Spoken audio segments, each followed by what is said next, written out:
I hope you feel the excitement in the air like I do. I entered this session with extreme optimism for the future because the opportunities for philanthropy in the Caribbean are far-reaching.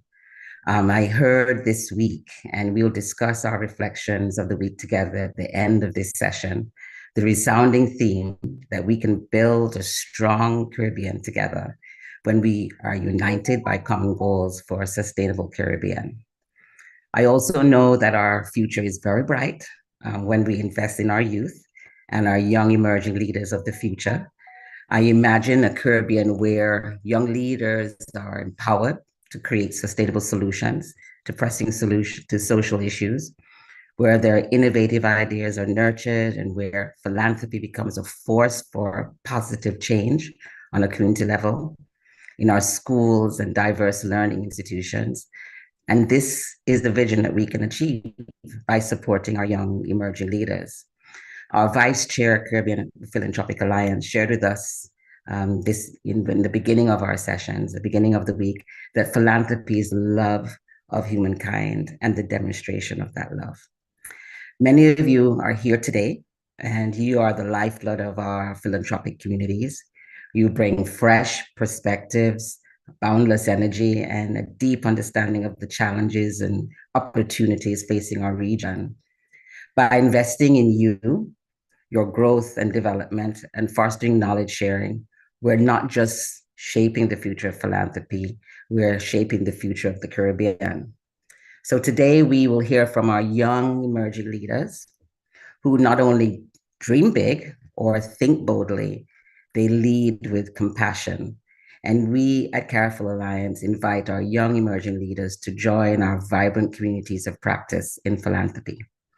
We believe at Careful that these networks offer unparalleled opportunities for networking, collaboration, knowledge sharing, and learning from experienced peers. It's our task at Careful Alliance to work with young leaders, to expand their professional networks, to gain insights into best practices and stay updated on emerging trends in the philanthropic sector. So we plan in the near future to develop an emerging leaders cohort to cultivate next generation of philanthropic leaders in the Caribbean region and equipping our philanthropic leaders with knowledge and skills and to network with peers through our combination of workshops, mentorship opportunities, practical experiences.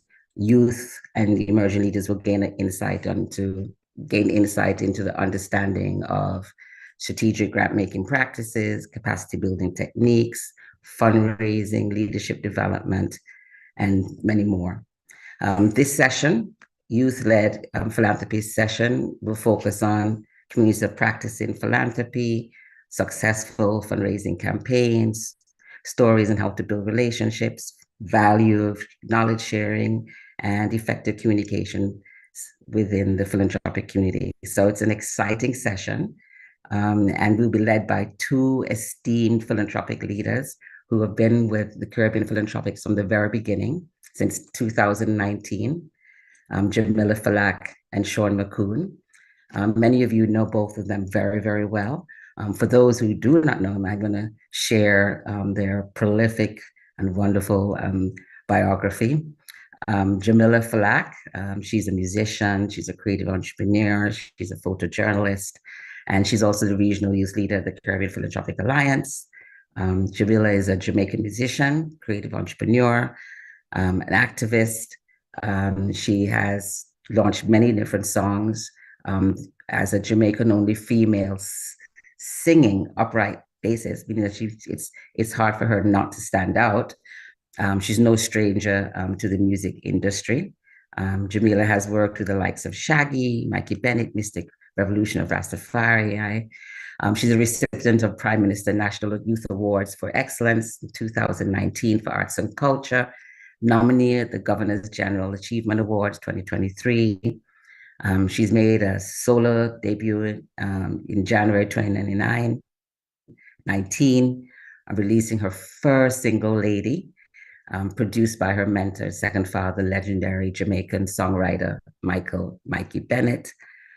She's gotten several awards, nominated film, featured in the nominated film Jacqueline and Jilly, produced by Victoria Rowell. And I don't want to miss out anything here. And she's also, her song has also been used on the soundtrack for 2023 Jeep commercial premiere, Super Bowl. She's a founder of Plant and Play, very important.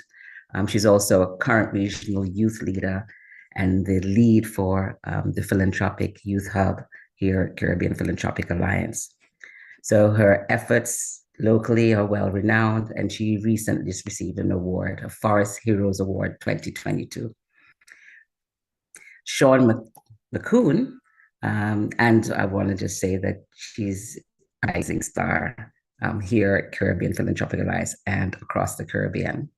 Sean McCoon is a protocol and international relations officer, Division of Tourism, Culture, Antiquities, and Transportation. A very long title, Sean, I must say. And also is a board member of the Environment Tobago, and he is the Caribbean Tree Planting Ambassador for Caribbean Philanthropic Alliance. He's very active in civil society, environmental and youth empowerment advocate on the beautiful island of Twin Island of Republic of Trinidad and Tobago. His base is on beautiful but smaller of the two islands, Tobago, where he serves as the director in the Tobago Restoration and Watershed Rehabilitation Program, which is a state-run nonprofit agency. So we'll hear more from him on that. Additionally, Sean serves in the capacity of Protocol and Foreign Relations Officer attached to the Office of the Secretary of Division of Tourism. And I shared that long name already. Sean is a member of the Tobago Writers Guild and a contributor to Caribou Environmental News Network. He's also a musician. It's an important part of his life. He's a concert pianist and who plays the keyboard with several local bands in Trinidad and Tobago. And he's also the director of Soil Rebels.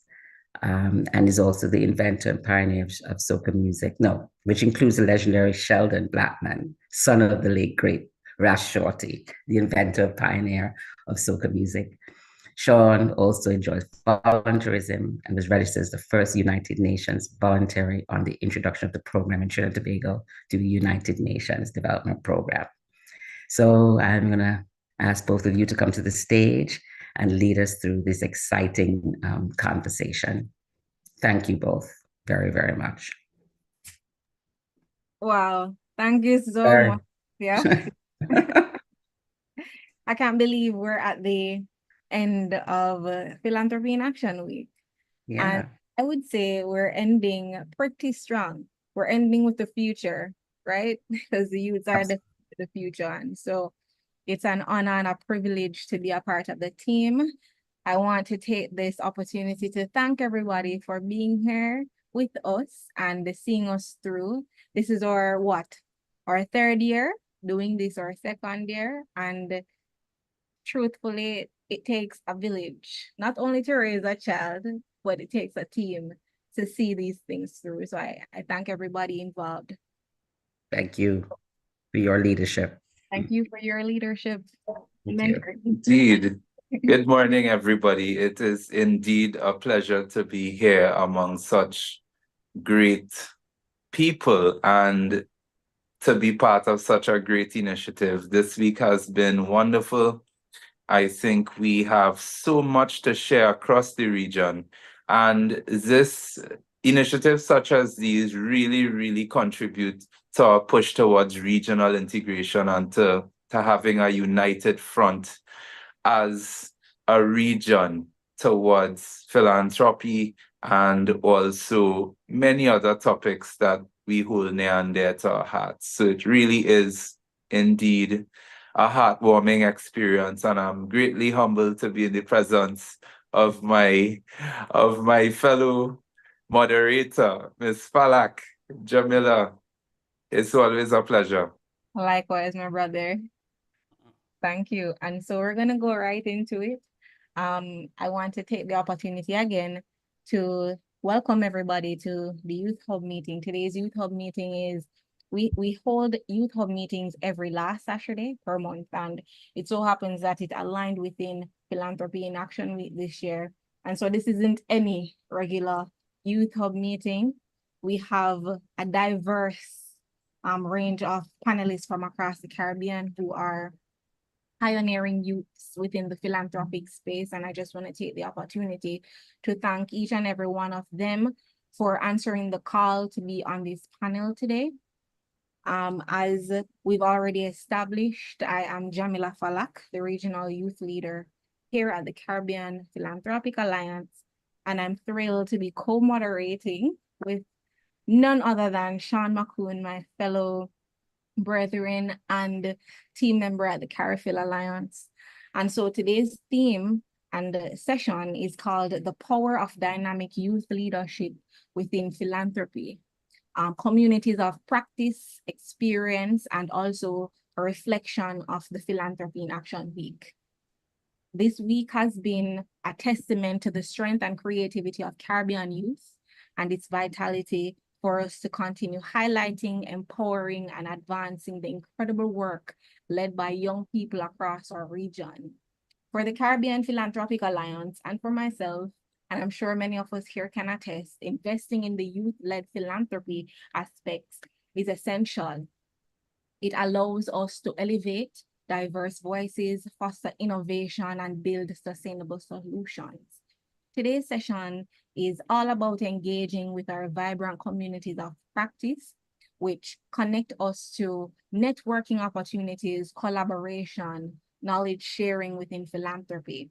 And these networks equip young leaders with essential skills, expand their professional networks, and provide valuable insights into best practices and the latest trends.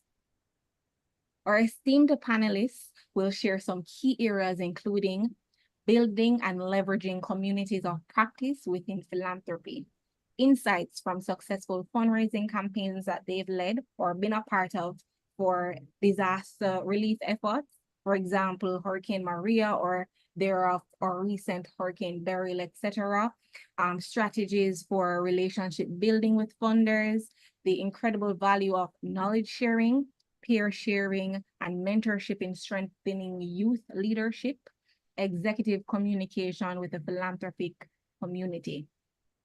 And so our amazing and dynamic lineup today includes Warner Bernard, the chairman of the Greater Change Foundation, Brianna Walcott, who is the Rotary Club within Turks and Caicos, Rashima Ingram, Caribbean Program Director of Bonefish and Tarpon Trust, Danielle Jimenez Baez, Vista Leader from Techos Pamiente in Puerto Rico, Janine A. Shepherd, the founder of Youths for Excellence. And as we close and begin our session, we'll engage in a call to action to envision the future of youth leadership in philanthropy. Will also reflect on the key takeaways from this powerful week and gather your feedback. So please be ready to participate in a quick feedback poll within the end of this session. And without further ado, let's dive into what promises to be an inspiring and insightful session. I'm thrilled to be here with all of you. So Rashima, we're going to start off with you. Are you here and are you ready? Yes, I'm absolutely ready for this discussion. I'm very excited to be here. Thank you so much for being here. So a little bit about Rashima. Based in Freeport, Grand Bahamas, Rashima Ingram leads Bonefish and Tarpon Trust, Bahamas program focusing on government affairs, public policy, community engagement, and other high-impact work in pursuit of the organization's conservation mission.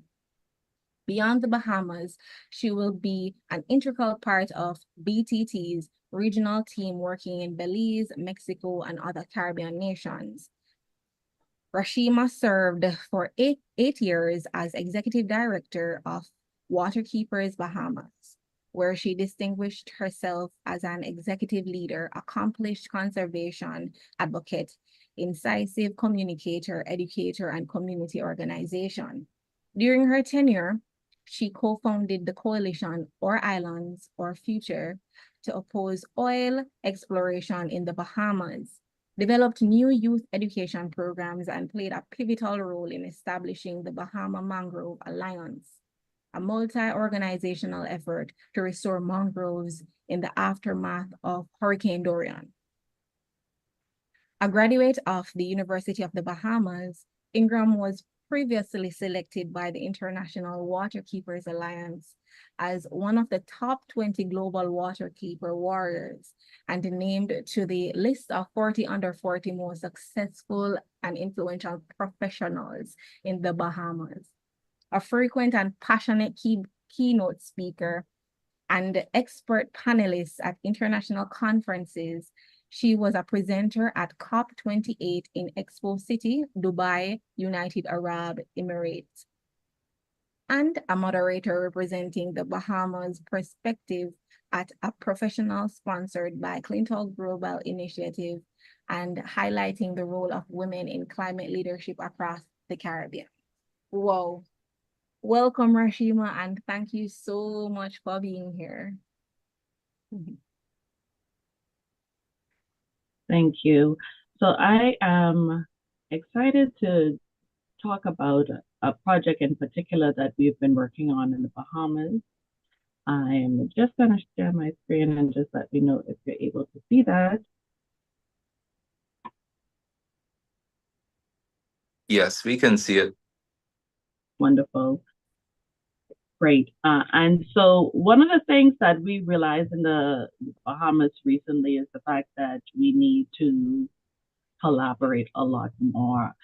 We have very dynamic youth programs happening, but we found that a lot of the youth organizations have similar goals, but we have also been working in silos, which have prevented us from reaching much further than we could have reached if we had recognized that gap many years ago.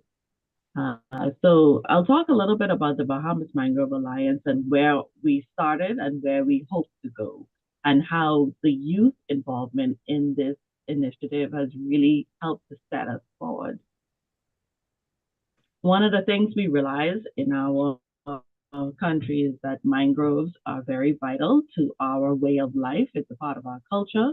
We also realize that it's also vital to our economy.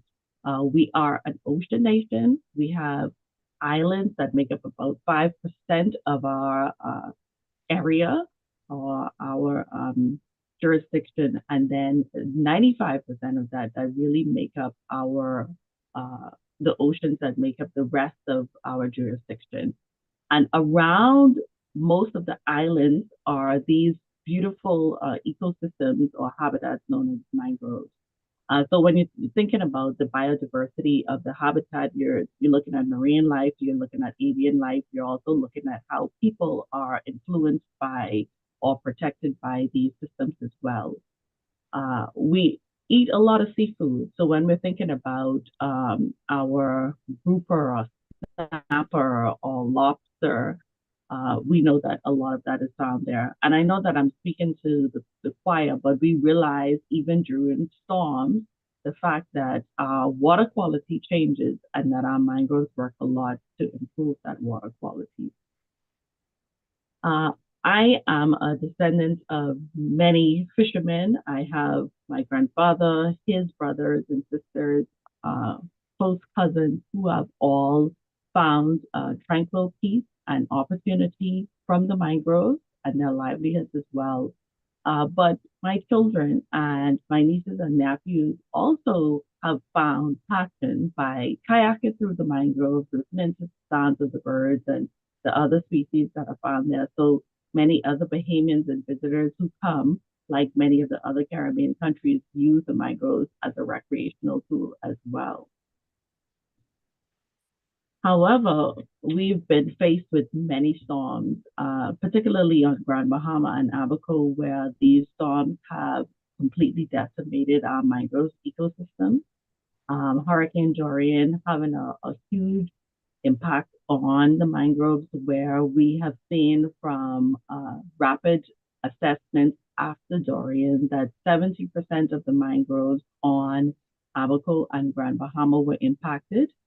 Some were completely destroyed or damaged, where they will not be able to recover from the damage done by Dorian.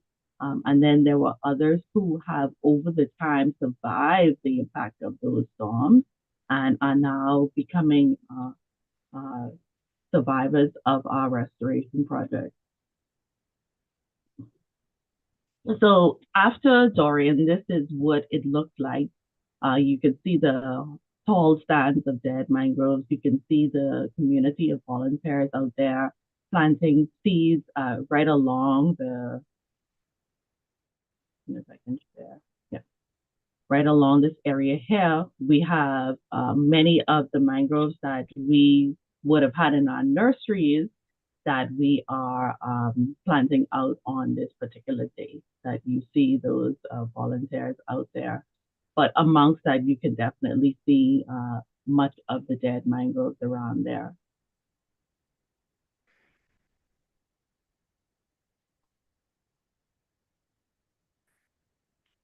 So one of the things that we realized was the fact that there were 3 organizations in the Bahamas who were really working on mangrove restoration after Hurricane Dorian: Waterkeepers Bahamas, Bonefish and Dolphin Trust, and the Perry Institute for Marine Science.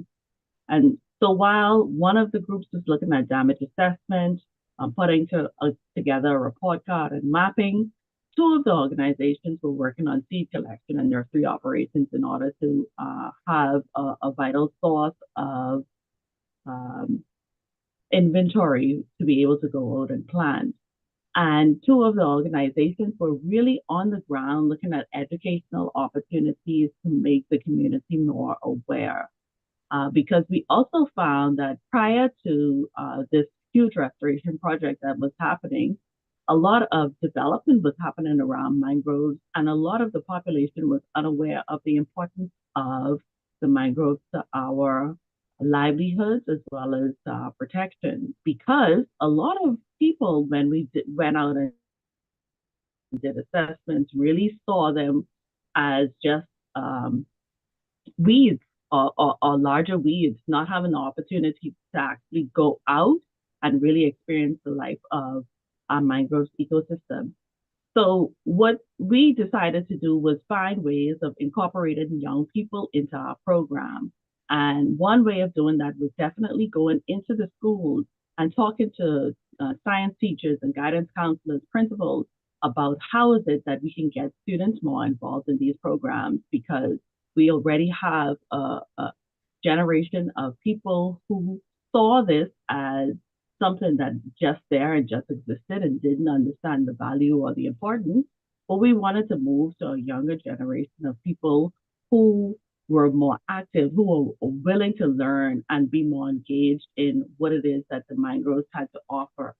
So we put together training opportunities for them, expanded our community outreach, incorporated the guides, the bonefish guides, into our initiative, so that where we would have been able to reach a larger group of people, but also creating opportunities for our youth to have that connection with those who are out there on the mangroves regularly, and to be able to give them the tools that they need to know how to be a part of a restoration project, but also to understand how they can be involved in talking about sustainable initiatives for mangrove policy integration into our laws, as well as creating jobs around that for the future.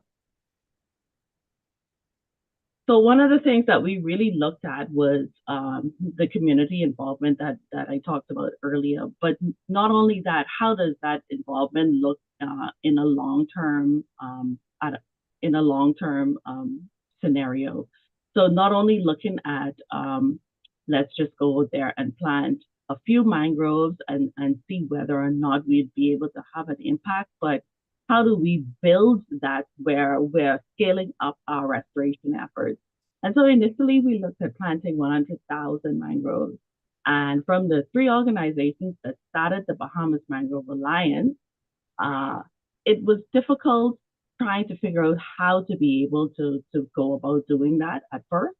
But once we got the community involved, once we got the students involved, once we got the bonefish guides involved, and we received feedback from them, we were really able to understand what it was that we needed to do in order to scale up. And so we've gone beyond 100,000 mangroves to now setting a goal of planting 1 million mangroves because of the community involvement, where we've been able to reach more than 7,500 students in particular, direct involvement with students over the period of the last 2 years.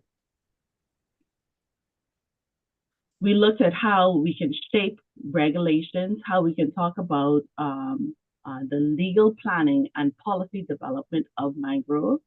But what we would not have been able to do that without the involvement of young people who we're now trying to encourage to be lawyers and definitely encourage to be stronger advocates of our mangrove ecosystem.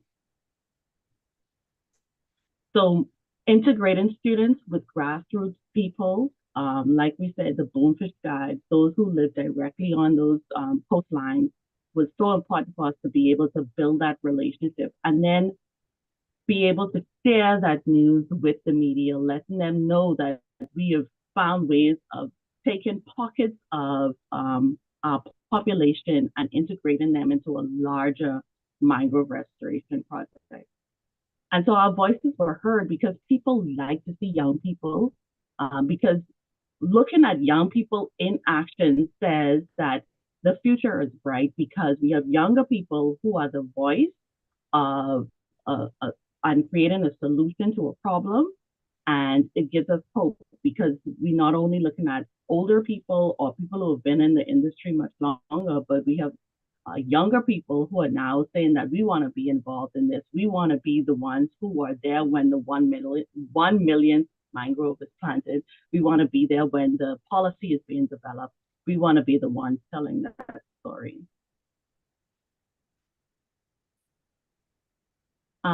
And so what we do too is we start from young. We start from the high school, the primary school, all the way down to the primary school, talking about the importance of mangroves, talking about how you can build your own backyard nurseries, your school nurseries.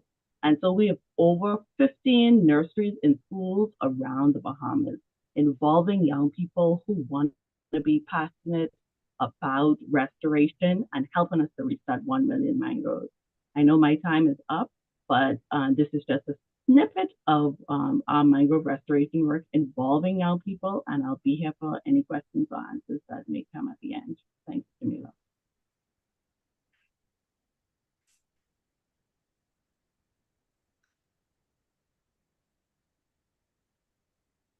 Wow, thank you so much, Rashima. Is that it? Did you say that was the end of your presentation? It's not the end. I can answer questions and answers later. I know that we were given a time slot, but I'll be here for questions and answers. Okay, great. I was just double checking if that's what you had said. Amazing work, first of all. You're doing incredible work. It's inspiring. I loved seeing that the incorporation of youth within these works are incredible in what you have been doing. I love the advocacy section of your presentation where you mentioned the strategic communications campaign, the grassroots advocacy, and the community engagement. Those are definitely key points that I see propel the future. And I do agree with you. When people see young people, them know so the future bright for true. But yes, I do have a question for you before we move on to our next panelist. And I'd love to hear your thoughts around this point. I'd love to know what your takes are in your experience in terms of building relationships, because doing these works, as we know, everything is relationship based, and also it takes funding to do these types of work a lot of the time. Especially to execute it properly, you know, to feed volunteers, to do all of these things. And so I'd love to know your thoughts on what steps are important in building lasting relationships with funders. For example, your environmental causes, like how do you approach communication with potential donors to highlight the significance of your work for conservation? Yeah, a very good question and a very difficult question for a lot of NGOs to be able to really understand. One of the things that I did mention earlier is the fact that a lot of the environmental organizations may be small in size, and then you have a few larger ones who really have a lot of resources around them to support them. But especially for the smaller organizations, whether it's youth involved or just community involved organizations, not being able to understand strength in numbers. We say it so much, but we're not really putting it into practice. And we are out there doing work that relates to another organization and realizing that a lot of the funders look at several things. They look at how long you've been doing one particular project and the impact that you've had on that community and whether or not you're integrating partnerships with others. So we looked at who was doing similar mangrove restoration work in the community and using that as an opportunity to build the alliance. And when we built the alliance, we saw that there were so many other funders that came to us, one, because we were working in partnership, we were not competing against each other. And also, we had a wider pool of outcomes. We had one organization that was focused on research and mapping. We had another organization that was focused on water quality and community outreach. And then we had another organization that was focused on bonefish guides and sustainable livelihoods and building inventory. And so once we put all of those things together, we had a stronger story to tell.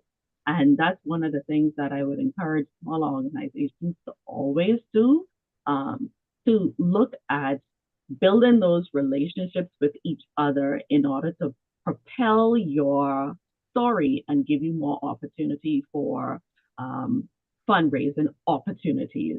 And some of the larger fundraising or funders will look at that because I may not be able to apply for a certain grant, but my partner may be able to apply for that grant. So through that partnership, I'm able to benefit from that grant application, whether it's through a sub-grant or a mutually aligned grant. Thank you so much for your insights, Rashima. Is it Rashima or Rashima? Rashima. Rashima. Thank you so much. I hope to meet you someday, whether you come to Jamaica or I come to Bahamas. Either way, looking forward to connecting with you. But it's been a pleasure to meet you virtually. Yes, definitely a pleasure. It's always mine to be a part of these programs. And I've been to Jamaica. I love, love, love Jamaica. But definitely there's an opportunity for you to come and be a part of our mangrove restoration work in Grand Bahama and after. Thank you so much. Forward. So without further ado, I'm going to hand over to Sean McCoon. And Sean, take it away. Good morning again, everyone. Thank you so much, Rashima, again, for your wonderful insights on the work that you've been doing in the Bahamas. As Jamila said, it's awesome when you can share, and we all share ideas and share experiences regionally so that we are always building capacity and sharing in what we've been doing. And, regionally, I think that really helps us to put our best foot forward. At this time, I want to take us straight into the next presentation. And we have with us Mr. Warner Bernard.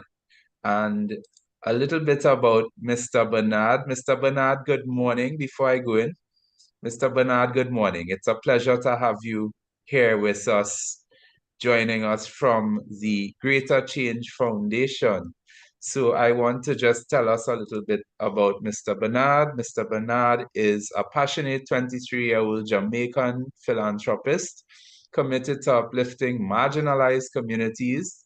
He's raised in Kingston, Jamaica. Big up Kingston, Jamaica. Warner's humble beginnings ignited a lifelong dedication to leadership and social change.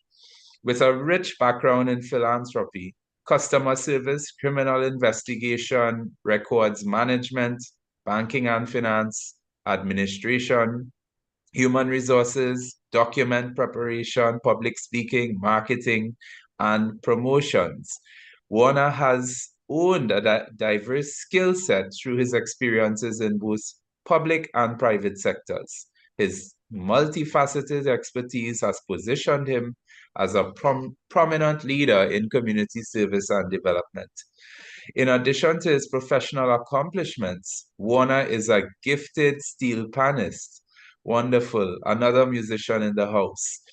As the band captain for multiple church steel bands throughout Jamaica, he actively encourages youth participation in ministry, fostering personal growth and character development among young individuals.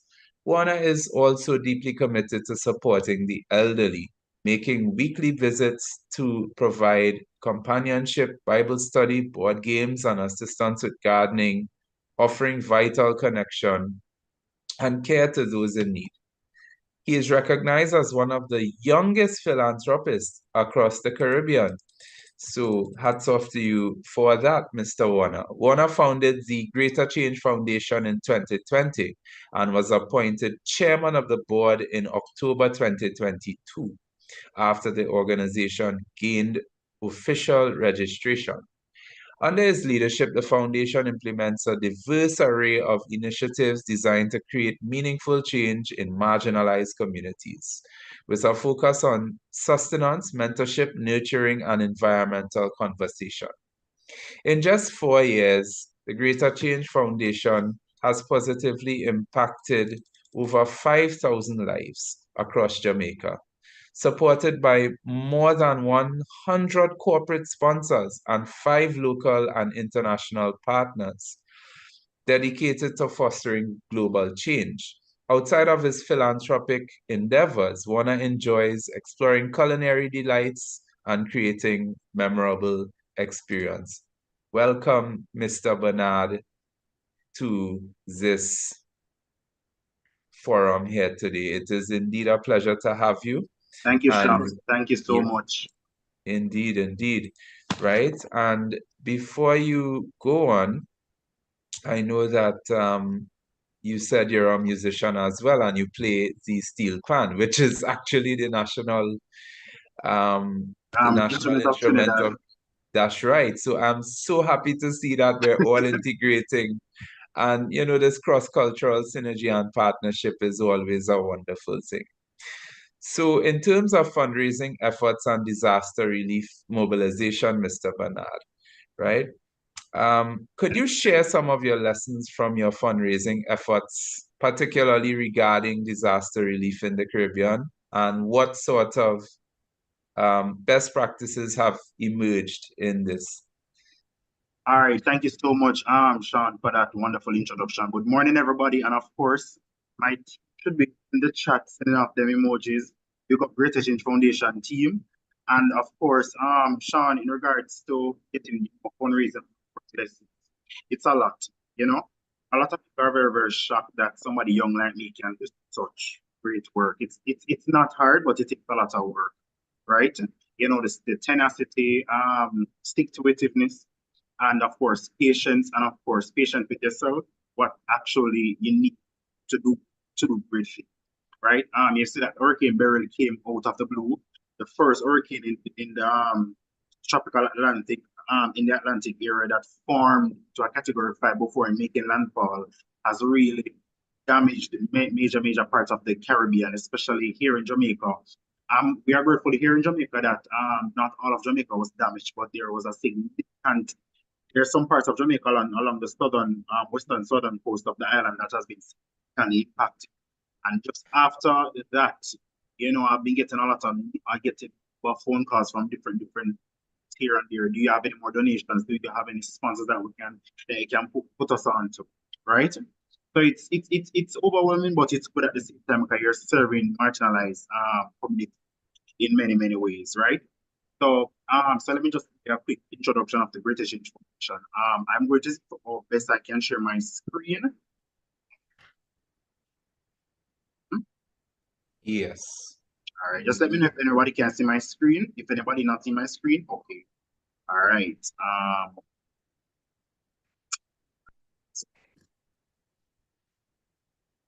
All right. Can everybody see my screen? No, you didn't say it. No, All right, it's not let me coming just up yet. share. All right, no problem, no problem. All right, can everybody see my screen now? Yes, we're seeing it. It just All right, came up. all right, awesome, awesome. If you're having challenges, just let me know so that I can see how best I can pivot and adjust. All right, No problem. 1 second. Let me just share my. This is our introduction document done by my director of social media management and public relations, her name is Tasha Reed. So the background of the British like by me. Oh, in the midst of COVID-19, we find that a lot of were exposed to 19 virus. Government here in Jamaica was a and we have a phrase, stay at home and in your yard, because the COVID virus was very, very violent and it was a killer. And when I saw the homeless people on this exposed to this virus, these people don't have anywhere to put them not they don't have any to eat, they have any bed to sleep on, etc. etc. I said to myself I need this up.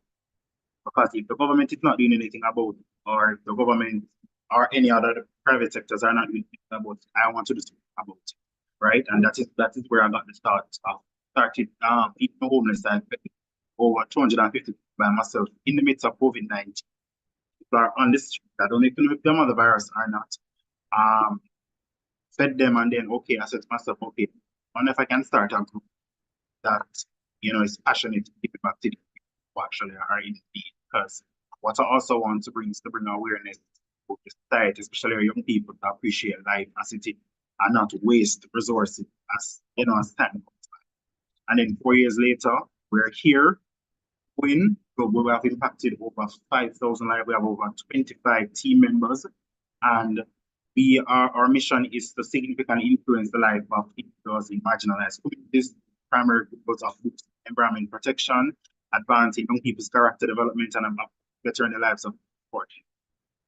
So we became registered under the Company Office of Jamaica as a charitable organization in October 20, when that is where I was appointed chairman of the board. And of course, I have other directors on the board. We have Ms. Lauren Taylor, who is our executive secretary, and we also have Mr. Joel Richards with another 4 directors who are also on the document as well.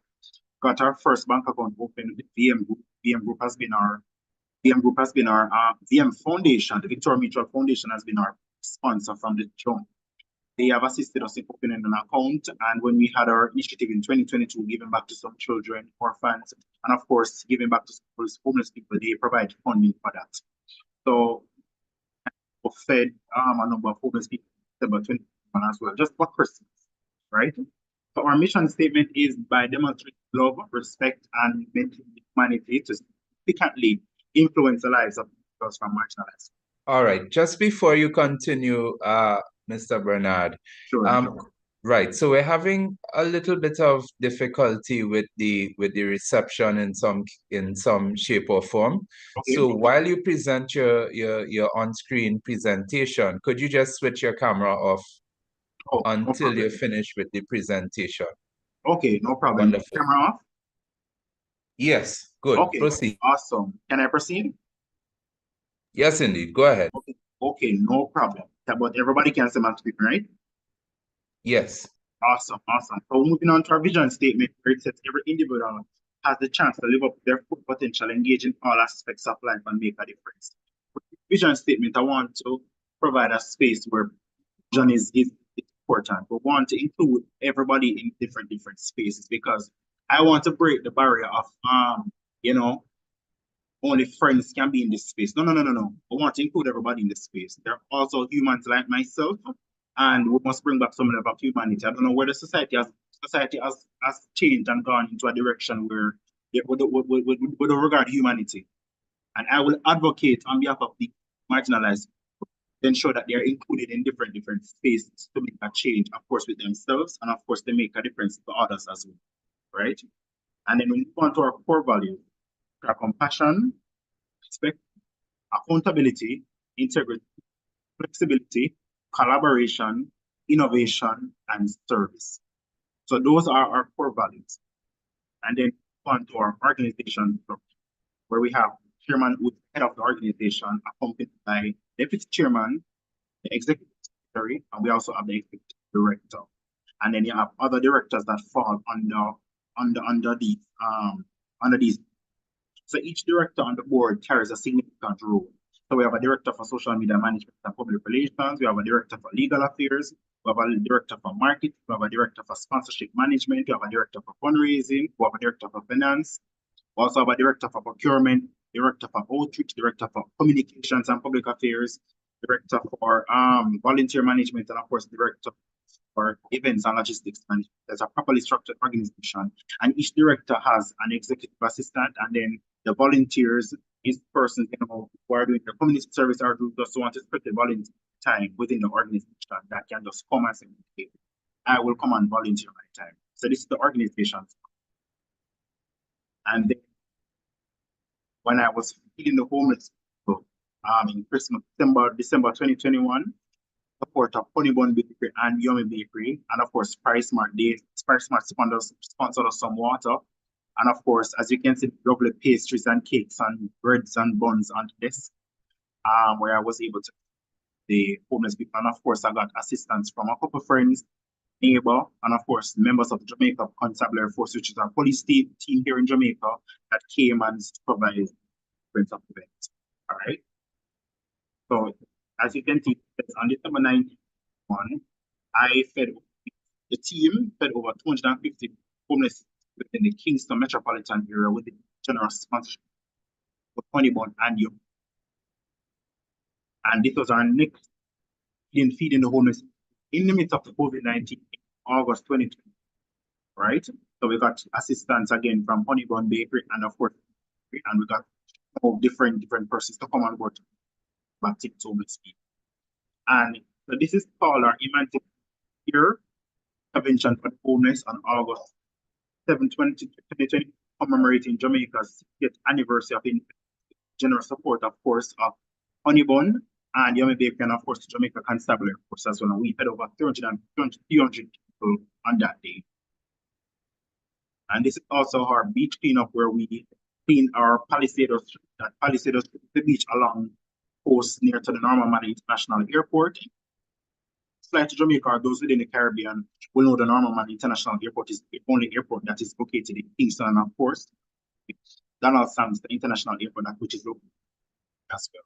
So that beach, given that it's along the coastline near to the airport, and it's a really nice. I want to ensure that we spread awareness for coastal area. As you can see, there is a little snippet that shows we did a beach cleanup on August 27, 2022 to honor Jamaica's 60th anniversary of independence and of course to raise awareness to keep our coastal areas. So this was another initiative that we did in 2022 when we went back to children, back to more our fans. We have the project, we have the Jamaica Defense Force from the our soldiers. We also have a number of support from KFC, Nestle sponsors, Milo, and a number of sponsors on that. And it would have showed that we collaborated with the Jamaica College Club, and they were very good to work with. But they ever had no problems with them. Young men, very quantitative, know what they want, and we decided to partner with them. And we have given to the kids toys, we give them treats, and we just give them our love and just ensure that they are loved. Because given that these having a family, they're having parents, etc. So we gave back to them. And on the following day, when a homeless shelter named the Desmond McKenzie Transitional Homeless Center, this is a homeless shelter that was recent in Kingston, where homeless people along the downtown Kingston area can stay overnight and of course get a shower, medical treatment, and of course have a healthy. So we went to two homeless shelters. There's my McKenzie shelter and of course the Mary Atkins Night Shelter. And of course we also focus on health and wellness as well. So recently we have started our blood drive giving back blood to people who are in need, for example, for a homeless person and blood to probably operate on a surge or any operation where we implore our society to give blood. So we have been in partnership with the Kiwanis Club of Kingston here in Jamaica for the past years, where they were able to provide the blood bank for us, for persons to take blood. And of course, we got donations from Tasties, Patties. We also got donations from Businco for providing meals for each person that don't. And we don't want to have persons giving blood. We don't have any give. We don't want to give them. We don't want to have them giving blood. And they don't have any to eat after, right? At the Greater Church Foundation, we firmly believe that being a blessing, all that matters, which is why we have inspired and impacted the amount of lives to 22. Right? And of course, like Mother Teresa said, it is not how much we give, but how much love we put into giving. And of course, we have impacted a number of lives right out. Back to school, mentorship program, Labor Day initiative, Charles Munch, Read Across Jamaica Day. Read Across Jamaica Day is specific. In May, captivating Charles Munch, where we go for different schools and give the children books. And of course, for them to read.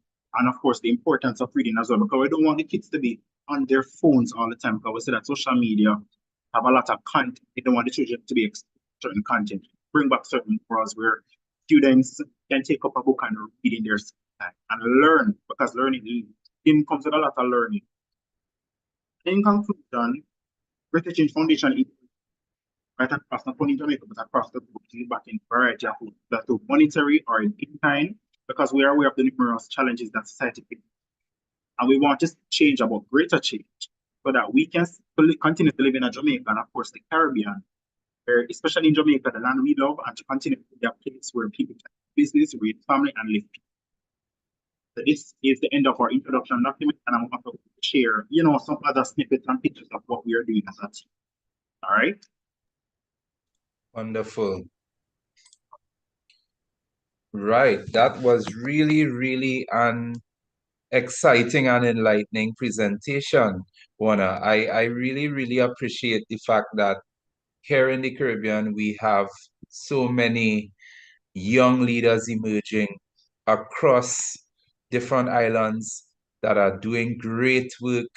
And we really, really appreciate this sort of vigor and this sort of push. I noticed in your presentation that you did clean up by the Palisades close to Norman Manley Airport. So I think next time I'm in Jamaica, I will definitely be visiting you. And Definitely. we will, yes, indeed. And, it's really admirable the work that you have been doing. And I encourage you to press on, keep fighting the good fight. And also, along your journey, inspire other young people to become advocates and inspire other people in becoming just as involved and just as proactive as you have been. I just have one more question for you. Sure. No right? problem. So in terms of communities and your practices in networking, right? In your role as chairman, how important do you think it is for communities and for young people in the Caribbean who are philanthropists? How does networking within these communities help to strengthen disaster relief initiatives and other philanthropic efforts? Okay, so my team knows this. My team, all my clients, all my colleagues about me. I'm a networker, big networker, whether through LinkedIn, any form of social media, or even events, right? My team knows me as this. I always like to go to events. I'm always invited to different conferences and events. And of course, if there's extra tickets, I will invite my team and I'll teach them to network, because we want to get the entire world involved in giving back to that arena.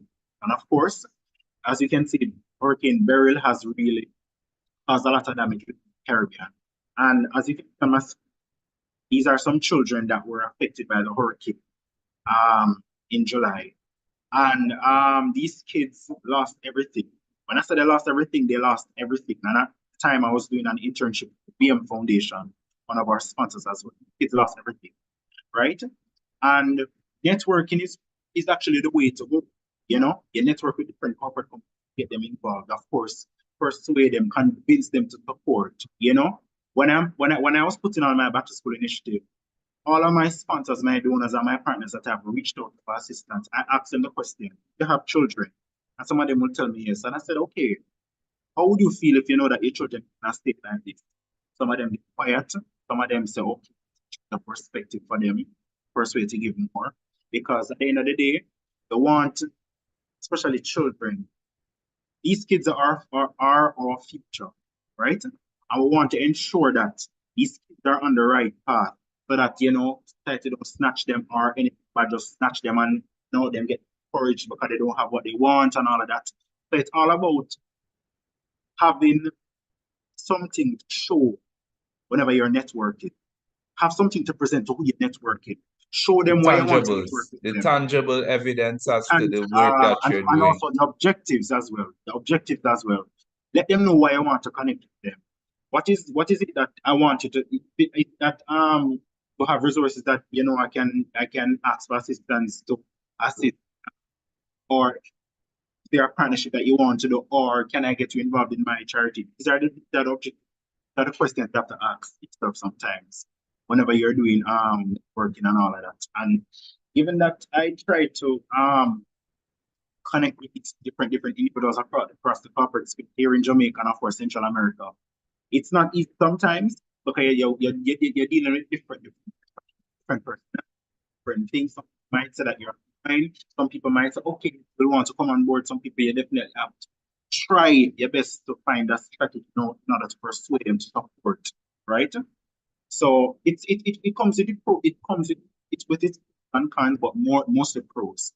But networking is a big factor of getting different people involved, whether or not, because for argument's sake, I met somebody recently in the supermarket does droning, right? He has been doing droning for so many years and don't know what to do.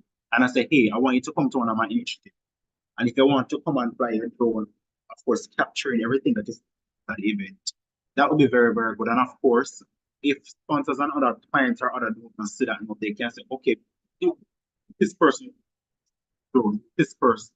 And that's an opportunity for them right here. So because you don't know if that company might have a project that they need a drone on. That's an opportunity for that person right here. That also creates opportunity for, of course, other people and of course for yourself. The networking, guys, is a big factor. Not stop networking. Don't be afraid to network. Don't be afraid to talk to people. Use up LinkedIn. As I always tell my team, top your LinkedIn, connect with like-minded people. If you realize that this person is not listening to you, move on to somebody else. Don't take it personal. Not everybody's not for you, and that is okay. You're not for everybody either. So networking is just one of the biggest factors. Wonderful.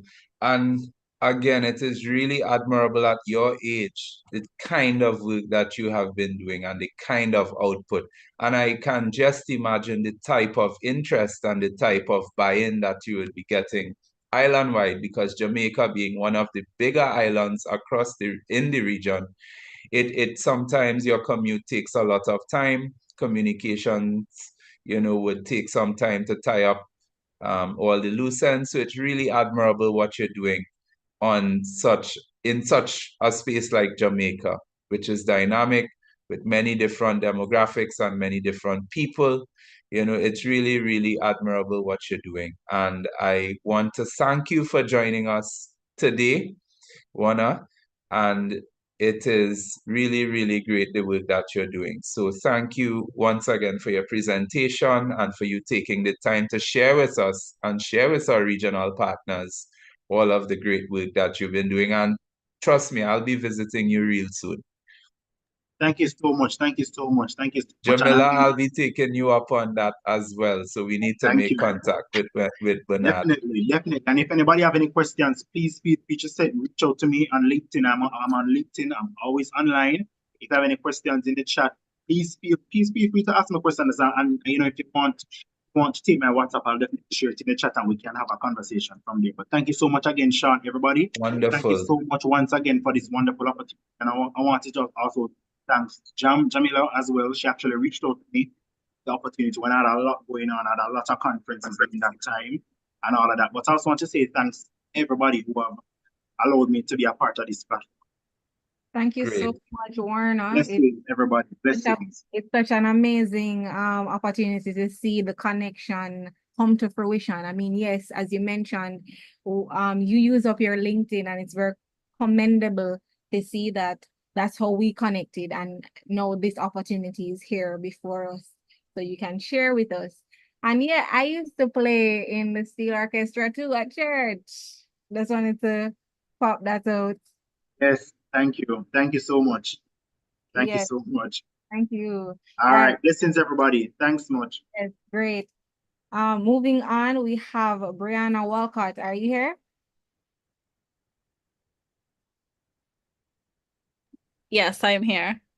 Hi, Brianna. Not seeing you though. Don't think I've. Oh, hey, Brianna. It's such a great pleasure to meet you virtually. We've been talking back and forth via text for some time now. And welcome to the Caribbean Philanthropic Alliance Youth Hub. It's a pleasure to have you. I saw you on Instagram, and I saw the work that you were doing with SIDS this year. Some of us had the opportunity to go to SIDS, but I didn't get to meet you in person. However, I saw the work that you've been doing, and I thought you'd be a great fit for this panel. So thank you for accepting the invitation. And I'll just read a little bit about you so our fellow attendees and participants can, get a little insight into what it is that you do. So Brianna Walcott is a 22-year-old passionate advocate for youth and community development and cultural and environmental conservation in Turks and Caicos Islands.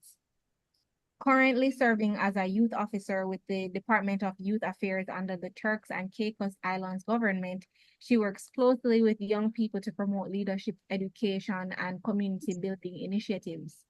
Previously, she served as an education and environmental conservation officer with the Turks and Caicos National Trust, where she played an integral role in promoting environmental awareness and preserving the cultural and historical heritage of the islands. Brianna is also president of the Rotaract Club of Providencials. Having previously served as Youth Service Director, Vice President, and additionally as an advisor to the Interact Club of Providenciales.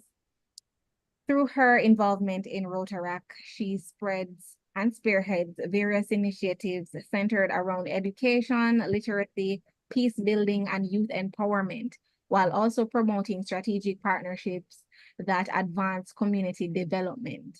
These projects have included and are not limited to leadership workshops, all aimed at creating positive social impact. In addition to her professional and voluntary roles, Brianna is a social sciences student at the University of the West Indies, where she also served as Secretary of the Chapter Development Task Force. Her academic background and extensive hands-on experience have equipped her to be an effective mentor and advocate for youth and community resilience. Guided by the mantra, care infectiously, Brianna is committed to inspiring change through her words, thoughts, and actions. And without further ado, we welcome Brianna Walcott. Thank you so much for being here, Brianna. How are you doing? I'm doing good. Thank you so much for inviting me. It is such a pleasure to be here and to share. And the presentations that came before me have just fueled me and have gotten me really excited to share everything that I will in my presentation. So thanks for inviting me. Amazing. Thank you Virtually. for saying yes. And I am excited to have this discussion with you. I have a few questions that I'd love to pick your brain at and see what you could offer us in terms of your experiences. So in terms of mentorship and peer learning in youth philanthropy, Brianna, as an active leader in the Rotaract Club, how has mentorship within your network supported your growth as a philanthropist? And also, what does your peer learning play in part in strengthening youth-led initiatives, particularly in small islands, communities like Turks and Caicos Islands? All right, thank you for that question. So before I answer that, I just want to provide some context. Turks and Caicos Islands, many people don't know, we are a small archipelago nestled within the Caribbean region. And Rotaract itself, it's actually Rotary in action. And Rotaract is found at a national level, at a regional level, but we are also international. So chances are 90 times out of 100, you will find a Rotaract club within your community. We are ages 18 to 35, and we are a youth-based community service nonprofit organization. And so inside of this, when we take a look at mentorship and peer learning, it is very extensive. And membership within the Rotaract Club, our network is extremely invaluable to our growth as philanthropists, especially when we consider the opportunity to connect with professionals throughout the Caribbean region, throughout the entire world. And when you take a deep look at it, we can connect with Rotaractors in Germany, likewise Jamaica. And luckily, we have what we call a conference every year at the end of the Rotaract year, our district conference. And so we get to meet and mingle with like-minded professionals with a variety of professions that would allow us to develop our growth.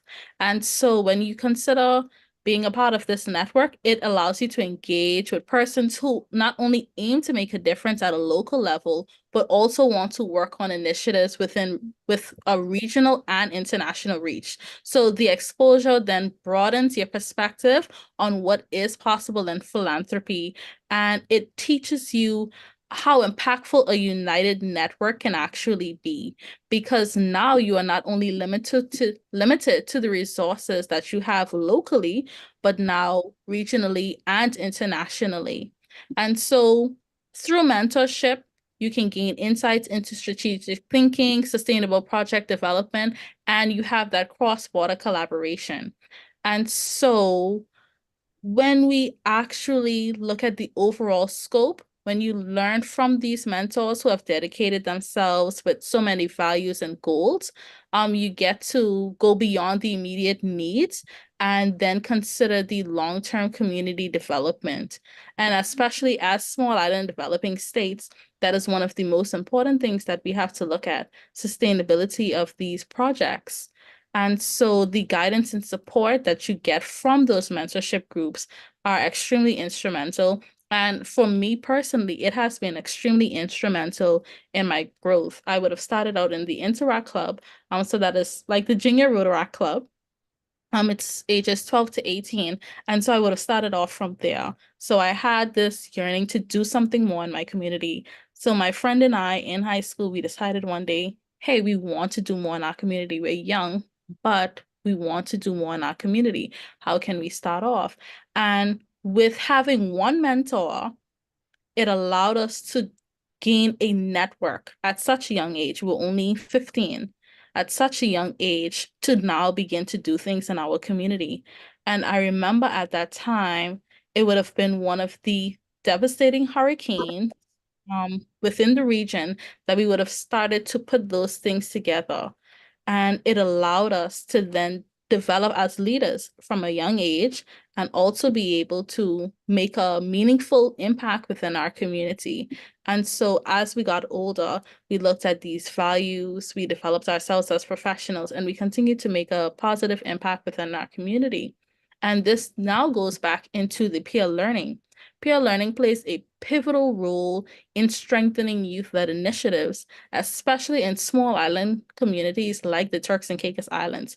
We are extremely small. And so when you compare us to other nations, the resources are far much less than what we may be able to get in Jamaica, especially when we take a look at the organizations, especially the private sector. So we don't have as much resources here. And so when you have young leaders that come together to exchange ideas and experiences, it creates a powerful sense of unity and shared purpose that's essential in our close-knit community setting. And in the Turks and Caicos Islands, Our resources are limited, as I would have mentioned, but learning from each other's successes and challenges enable us to be more innovative and resilient. So at the beginning of my presidency, I would have connected with Rotaractors within Guyana, Antigua that would have had those successful projects, but have a similar culture.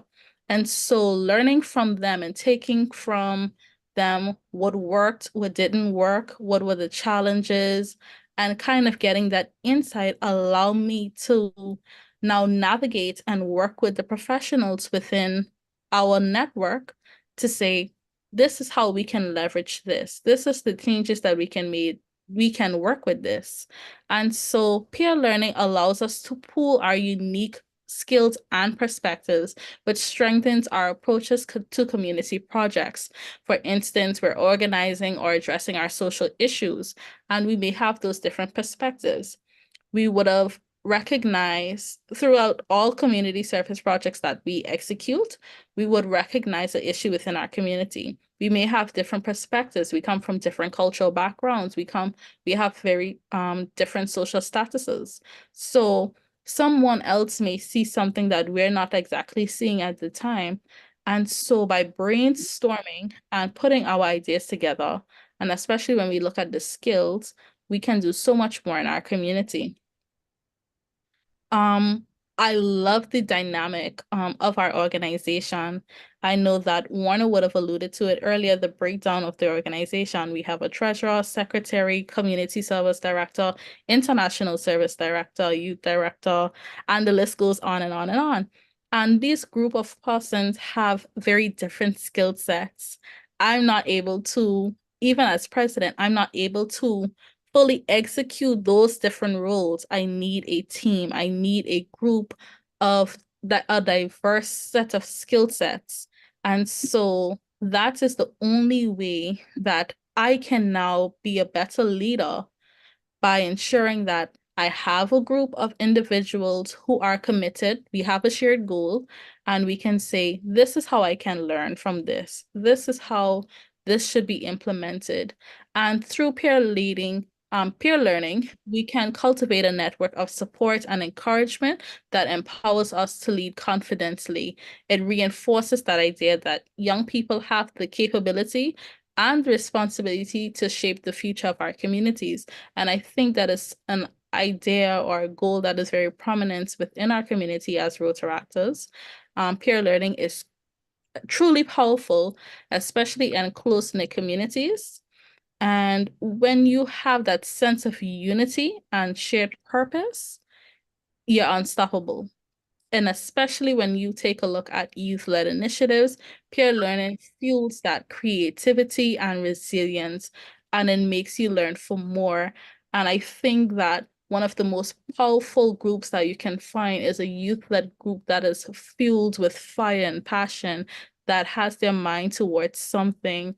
And so when you take a look at various community, especially SIDS, most of the revolutionary changes that happen in the community are coming from young people who want to see the change, young people who want to be the change that they actually want to see. And so when we take a look at mentorship and peer learning, all of that is very essential for creating the necessary change within our communities and being philanthropists that is setting our countries up for a better future. Wow, that's such potent insight there. Thank you so much, Brianna. When you said it takes a team to do these types of work, because as youth leaders, or leaders in general, but as youth, acknowledging that, not going alone, but having a team to do the various things that need to be done within the scheme of things and get it done. I felt that. I feel that your insight also could pool to fundraising, and I'd love to know in terms of fundraising strategies and communication. Speaking of teamwork, with the Rotaract clubs, they're known for, your community impact and fundraising activities. Can you share insights into your recent fundraising efforts and how you've successfully mobilized with your team for causes within Turks and Caicos? Real briefly, what communication channels or storytelling methods have your team used to effectively accomplish your goals and reach potential partners?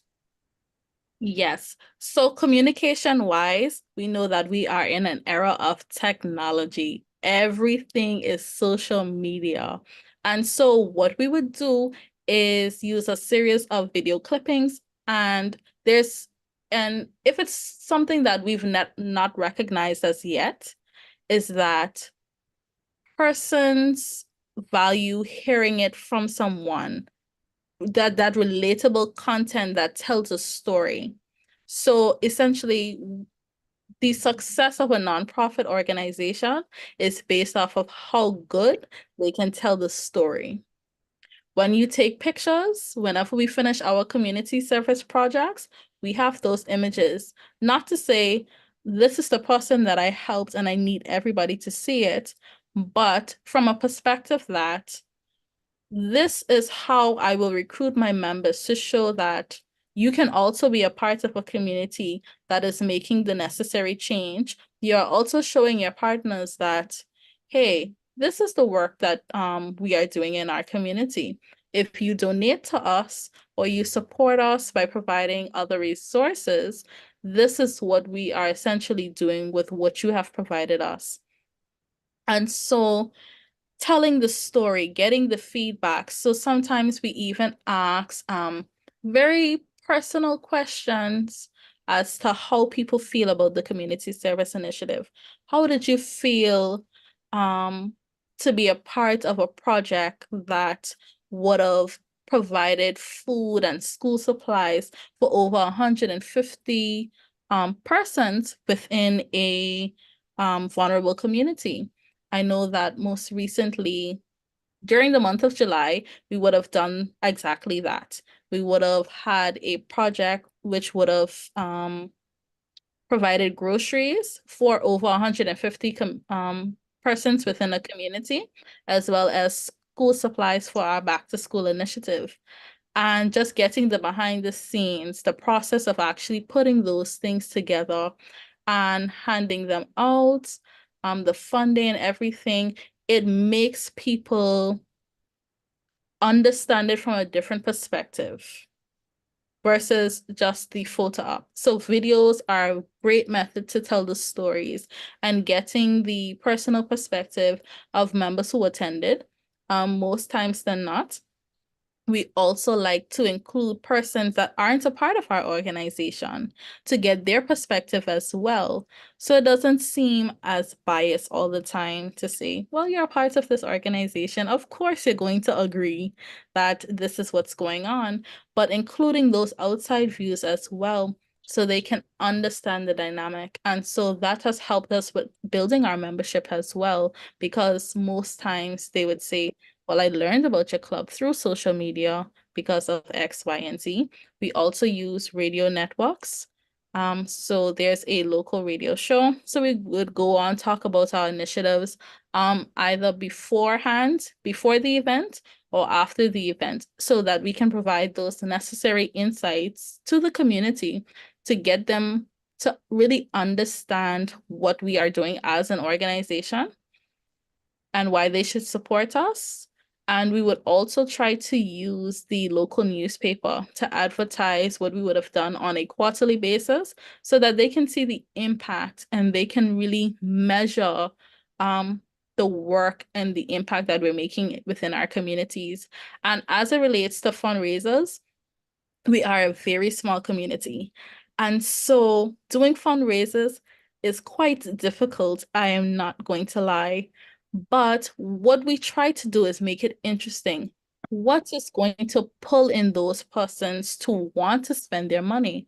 And so we would always note to persons that whatever funds are raised are going towards a community service initiative. And so We are most known for the Blue Jeans Party. It is an upcoming event that we have planning right now to execute next month. So persons know us for the Blue Jeans Party. We would do sip and paint, bake sales. We most recently would have executed a soca size, and the funds from that would have not been used locally, but regionally.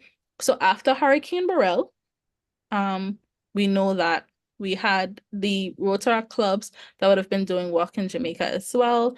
And so we decided to also pitch in. And so we had a soca size, which is a soca exercise initiative flag edition to show our support from the various nations for that. And so those are just some of the examples. We have our annual changeover, which also acts as a fundraiser, karaoke nights, wine tastings, food experiences, whatever we can come up with, we pull together what is the next big thing? What is something that we will be known for, and persons can consistently come back and say, but I know that they're going to host this every year. So you have your signature projects, and that's very important because you want to have something consistent that is of that quality that persons would continually come back to your organization for. And then you have to switch it up a bit with the times, especially as society progresses and is more modern. And we would host raffles. You can change it up a bit and consistently get the feedback from your members and your audience. And what we as a small country face a lot of times is that our population changes a lot. So we have difficulty in kind of navigating. So it's something that we have to measure every year or every few months.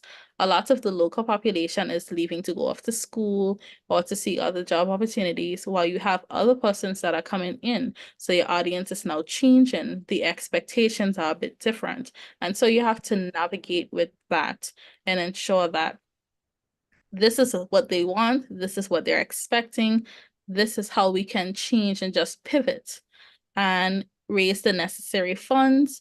We always make it known. People always like to know where exactly their money is going to, because if it is that they don't specifically support one specific activity, to say let's karaoke, they don't really like karaoke, but because it is now raising funds to refurbish the children's home or to help elderly, they would contribute to it nonetheless. So sometimes you have persons purchase even though they don't attend or they just support someone else. Thank you so much, Brianna. We are strapped for time. I'm just trying to nip it in the bud. You've provided so much insight to us in relation to your discussion points, and we've noted them, and we commend you and the Rotaract Club for doing the wonderful works that you are doing in the Turks and Caicos. So just stick around. The Q&A section is going to be there. If anybody has any questions, it's a reminder to please leave them in the Q&A box. We'll get to them within the section where we address the questions anybody has. And we have our next speaker. Thank you so much again, Brianna. We have our next speaker, Daniel Jimenez Baez from Puerto Rico, Techos Pamiente, and I will hand over to Sean to lead this discussion. Right. Thank you, Jamila. And we want to welcome our next presenter, Daniel Jimenez Baez, the Vista leader of Techos Pamiente from Puerto Rico. Welcome, Daniel. Are you with us? Just checking. Yes, Sean, I'm here. Wonderful. Thank you to have you. It's wonderful to have you here this morning. A little bit about Daniel Jimenez Baez. Daniel Jimenez Baez, 26, is a dedicated community development professional, currently serving as Vista leader at Techos Pamiente, a nonprofit focused on rebuilding roofs damaged by natural disasters and equipping communities with the tools, knowledge, and skills to build long-term resilience. His involvement with the organization began in 2019 as a volunteer, where working hands-on reconstruction sparked his passion for community development and disaster recovery. Since then, Daniel has taken on increasingly impactful roles, dedicating his career to creating meaningful change through innovative strategies that empower individuals and strengthen communities. In 2021, he led a self-sustainable agricultural project, establishing a community garden, conducting educational workshops, and forging partnerships with local organizations to promote food security and sustainability. In his role, Daniel leads and mentors a team of 10 AmeriCorps Vista members, providing strategic guidance, professional development, and operational support to enhance the impact of their initiatives. He focuses on optimizing project focuses, fostering collaboration, and using data-driven insights to assess program effectiveness. Daniel holds a technical certificate in electricity and renewable energy and is finalizing a bachelor's degree in sustainable agriculture. His expertise spans strategic planning, data analytics, and the design of sustainable solutions for resource-constrained environments. He brings a unique perspective on community resilience and sustainable development, making him a valuable voice in discussions on these critical issues. Daniel, over to you. Good morning.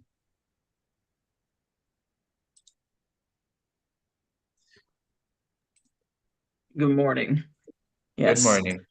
Yes, so actually our first question for you, it's based on disaster relief and fundraising best practices. Given the nature of your organization's work in disaster relief and community rebuilding, what have been your key takeaways in mobilizing resources and fundraising for disaster-stricken areas? How have you adapted to challenges during fundraising efforts? So tell us a little bit about that. Okay, yes. So to talk to you a little bit about, I'm going to talk to you a little bit about the challenges we've had first in recent years for mobilizing resources, first specifically in fundraising. So with fundraising, after Hurricane Maria and the aftermath of other hurricanes, the media attention is, is all over the place. Everyone's hearing about what's happening and the needs of the island and the population, the communities. But as the time has gone on, the media coverage has declined, and the public's awareness of the fact that there's still a lot of people that have not been able to recover properly, have not had the help that they need to recover, has diminished. People just, they're shocked when we tell them, we're working on reconstructing, repairing roofs affected by a disaster that was, 7 years ago. So that's one of the biggest challenges we have in fundraising, which is to create more awareness of, the ongoing need for recovery. Another thing is the economic conditions. So as everyone knows, I think there's a lot of economic instability, both locally and globally, and this impacts people's disposable income and their willingness to contribute it to our cause or any cause. And in Puerto Rico, specifically, we've had economic challenges since before Hurricane Maria. So we had a debt crisis, high unemployment rates, and then so we have a Hurricane Maria. We had earthquakes, 2020, and then 2020 is the pandemic as well, and then we've had hurricanes after that. So a lot of people themselves in Puerto Rico, at least, are just have been recovering from disaster after disaster, and they have to prioritize their own needs, their own financial needs, before being able to give to a charity. So while in the beginning, a lot of people wanted to help and had the funds to help, this has been reducing, over time for a variety of reasons. And so let me tell you a little bit about what strategies we've been able to use to actually continue to grow in spite of this. Because our organization is very recent. We started with Hurricane Maria, and it was a very grassroots organization. And so we've slowly been growing, and these are our biggest obstacles now, the reduced media attention and the economic instability. But I think the most important thing for any organization is the ability to adapt. So one of the ways we have adapted is, creating outreach initiatives. So that, I think if Brianna talked a little bit about this actually. So we have an annual event, which is a 5K run, which helps us fundraise, right? Because we sell the tickets, and we create some funds through that selling of the tickets for the race. But apart from this, and I think almost even as important as the fundraising, is the fact that we're creating an opportunity for people that might not have necessarily seen our work, heard about our organization, through the campaign, the ads that we run, and inviting different people, different networks to participate in this race. At the same time, we're having an opportunity to spread the word about our organization. Because when we invite people to this 5K, people ask like, oh, what's this for? And that's our opportunity to say like, okay, so we're an organization and we're working in the reconstruction of roofs after natural disasters. And then people are like, what? That's still a problem. And all of this many years after, and we get that opportunity to talk about the realities, about the thousands of people that still have not been able to recover because that help that from the government, from FEMA, just never reach them for one reason or another. Apart from this, we also focus on networking and alliances.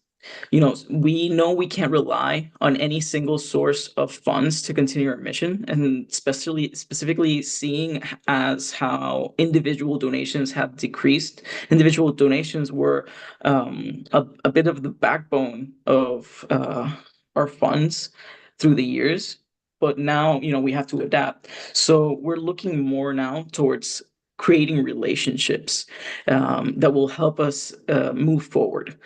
And so, for example, we have collaborative relationships. We've partnered with organizations that have helped us increase our impact. So, for example, partnering with an organization on the west side of the island that maybe it's not as easy for us to reach because we're located more on the east side, northeast side. And so if we have an organization over in that area, but they don't have maybe the funds or the materials to be able to do the work for a case, for a project, then we can partner with them and share our resources. So maybe they put in the labor and then we put in the funds, the materials, and we reach a part of the island.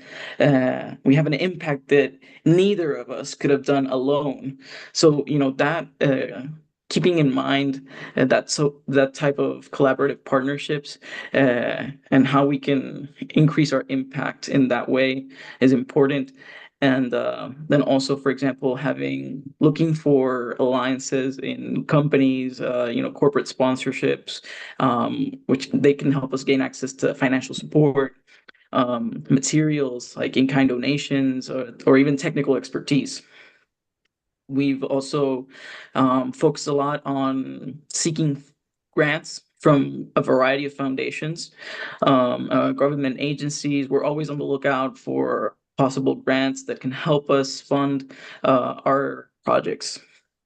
And something very important to make sure that these efforts are successful is also generating transparency and reliability in our organization.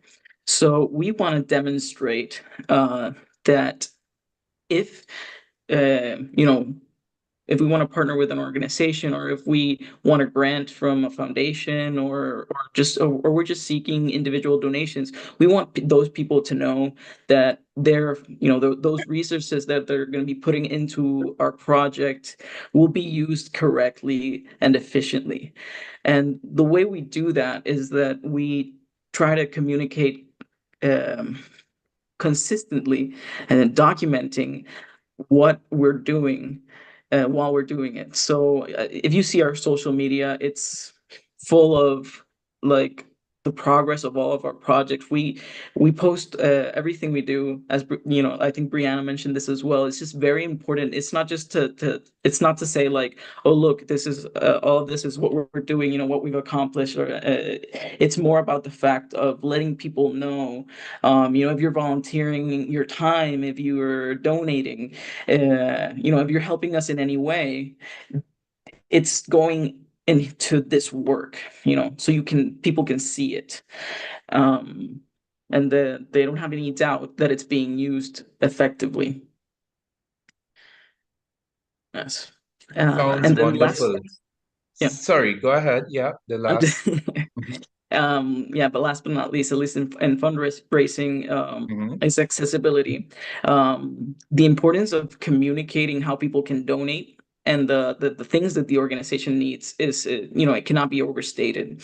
Right. So we make sure to have multiple ways for people to donate, so people can choose their preferred channel, the channel they feel safest going through, and also, how they can donate. So for example, on our webpage, we have a very big red donate button on the top right corner, and that leads them to all the information about how they can make those donations. And also using our social media, our network, to ask for possible resources that we might need. So for example, this can be as little as maybe one of our beneficiaries needs clothes, furniture, some things that have gotten damaged through time, with the filtrations coming into their house. Or it can be even like, for example, we might need a vehicle to be able to have a bigger impact. Putting it out there into our social media and to our followers helps us tap into their own networks. You never know what your followers' networks are. Maybe they have a connection with this big company that's looking to to have some community impact, and you don't ever know what types of connections you can make through your own followers, through social media. Indeed, that's a lot of information, and it's really, really good to hear some of the work that you're doing in Puerto Rico, especially given the challenges and the fallout of the COVID-19 pandemic, hurricanes, earthquakes, and all of the other natural disasters that have hit and that have affected people in Puerto Rico. So it's really admirable what you're doing. Keep up the good work. And I have one more question for you before we wrap up this session or this particular segment. Mentorship and peer learning. As a youth leader, how has participating in peer learning and mentorship networks helped shape your approach to philanthropic work? Can you perhaps give one example of a collaborative effort within your community that has made a significant impact? So I think I'm going to mention two things. One about peer learning, and about the importance of networking. So for me, I had a very good opportunity for getting into a community and using it to learn from my peers. I was invited to a conference at the beginning when I started this role. A few months in, I was invited to a conference with other people that were in the same role. And it was a great opportunity, not only for the workshops that they gave in the conference, which were very specific to those responsibilities, the leadership guidance that one has to provide to, the members of our project, so that their projects can be successful, but also because it put me into a place where there were so many people that with so many different experiences and but all working kind of in the same role. And this as we started getting to know each other, we realized that we shared so many experiences or situations, and it was just a very like great opportunity for to learn from all these other people that already had the situations that I was maybe going through at that time, and I instead of having to, you know, make mistakes of my own, I had the chance to learn from the mistakes that they had already made, or and learn from their successes as well. So that Yeah. saves me a lot of time, getting From started in this reinventing role. the wheel, and it saved you a lot of Exactly. time and effort and resources that could be placed in other meaningful initiatives and meaningful efforts. And in terms of one example of that kind of collaboration within your community, what is one example you can give? Of a different type of collaboration, you mean? Yeah, like Yes, a collaborative effort within your community that made all this networking significant.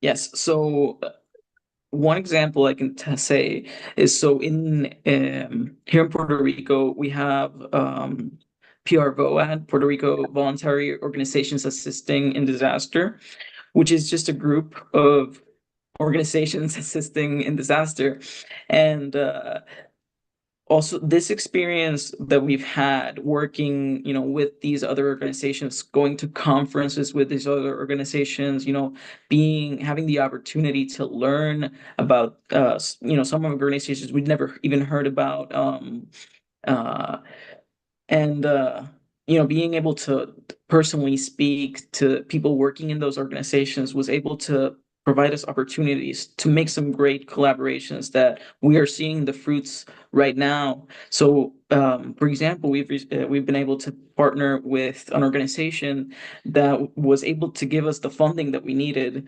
to basically build all the houses that repair all the roofs that we've done this year. So, like, the goal was to get to 20 roofs, and we're going 15 roofs right now. So just 5 more for that final goal. And we've also partnered with other organizations that provide, they bring in volunteers. They have a network of volunteers, and they're just looking for where to send them, and we have a lack of volunteers. Our work very much depends on volunteers. So making these alliances, having the opportunity to be in the room with these people and being able to make these connections is has been super super valuable. And it's also, I want to stress the importance too about creating and maintaining relationships, and being very uh, committed to this transparency and accountability, because a lot of these connections we've made haven't just been because we've been in the same room, but because other people have like put us both in contact. Like, they've said, you guys should meet this organization that's doing this great work, and those references, people personally telling others about our work, it's the best promotion you can have. Because when someone tells you, like, this organization, they're doing good work, you Right. believe them. You might not believe them if you can see our social media maybe, and you like, but I don't know what's going on inside. But But the if but the someone actual word of mouth sort of recommendation and referral plays a pivotal role in getting your work recognized, and for people to come on board and collaborate. But that is great, and I think that you are well positioned to continue this good work in Puerto Rico, and we want to thank you for being here with us today, Danielle. It's a pleasure Keep up the good work, as I have told all of the other presenters. You're a youth advocate, you're a youth leader, and we want to continue this movement and this wonderful work that is being done regionally. So thank you for your time, your effort, and continue all the good work. And I'll hand over to Jamila at this time to take us into our next presentation. Yeah, definitely. I just wanted to piggyback off of both of your discussion. Yeah, I attest to what Daniel has said, and I mean, meeting Daniel in Puerto Rico recently was a great experience. I was able to go to the facilities of Techos Pamiente, which means roofs for my people. I got to volunteer, and that's how we met, right? Building the relationships, maintaining them, and having these important discussions. And I'm so happy that we're able to practice that, Daniel. Thank you for being here with us, and we will keep the networking going. Thank you so much. Thank you for inviting me. I'm very honored and happy to be here. Thank you, Daniel. All right, so we're going to close out our panel discussion today with none other than Janine A. Shepherd. Janine, are you here? Yes, I'm here. Oh, perfect. So I'm gonna get a little bit into Janine before we begin our discussion. Janine Shepherd is a 26-year-old graduate from Amherst College, an elite liberal arts college where she obtained her bachelor's while double majoring in neuroscience and economics on a full ride of USD 87K a year. Upon graduating from Amherst College, she received the Andrew D. Laurie Scholarship. Prior to attending Amherst College, Ms. Shepherd had received offers of acceptance from UWI, medicine and law programs on her provisional scores. She will be furthering her academic pursuits via a joint MD MBA degree. She is the board co-chair and president of Youths for Excellence Limited, a nonprofit she founded at 16 years old. The organization is based in 8 countries, which include the USA, Jamaica, Guyana, Barbados, Trinidad and Tobago, St. Vincent and the Grenadines, Antigua and Barbuda, and Grenada, and has assisted 12,000 plus children to receive not only textbooks, but also tablets, health checkups, travel passes, lunch passes, and resources for their parents to facilitate employment via the backing of over 30 corporate and government agencies across the Caribbean. KFC, Digicel, JUTC, and Grace Kennedy amongst them. So Janine, thank you so much for being with us and accepting our invitation to share your insights and experiences. I'm not seeing you on screen. Is your camera on? It's supposed to be on now. Are you seeing me now? Yes. Hey, Janine, thanks for joining us. How are you today? I am excited to be here. It's honestly such an honor. I always love when you have these kinds of gatherings of young people and you feel the energy and we're sharing ideas. So I just want to say a big thank you to the Caribbean Philanthropic Alliance. This is amazing. I love seeing something that is homegrown, Caribbean grown, because too often a lot of these discussions are being had and you don't really have those, representation from the Caribbean. So I just have to say to you, your board, everybody, I really love this. Thank you so much. And we love the work you're doing. We see you, we see the amazing works, and we just had to have you on. So I'm happy that you said yes and you could be here with us today. Thank you. Definitely. So I have a few questions for you. And the first one would be, what fundraising strategies have been more successful for your organization or organizations? Because I know it's not just Youth for Excellence.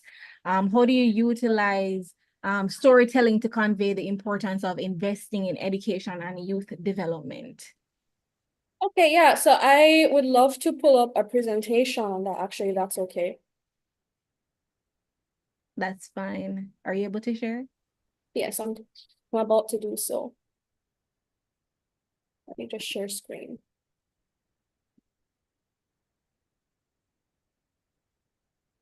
Um,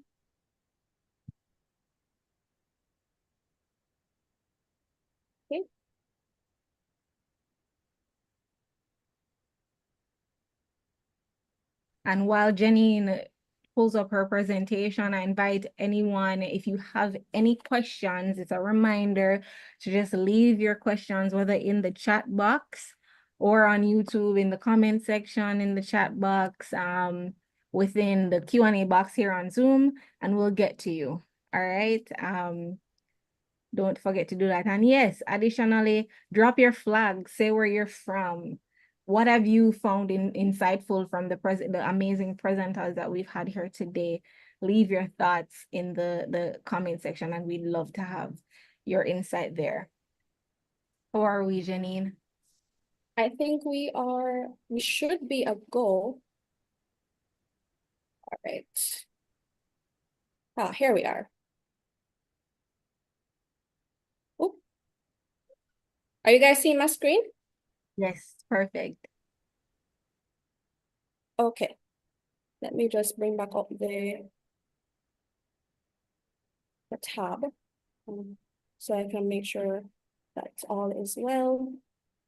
Okay, so really quickly, I'm going to be taking you through the Youth for Excellence story and essentially, how we came to fundraise. So I love that you asked the question, Jamila, about storytelling, because storytelling has been our entire brand, right?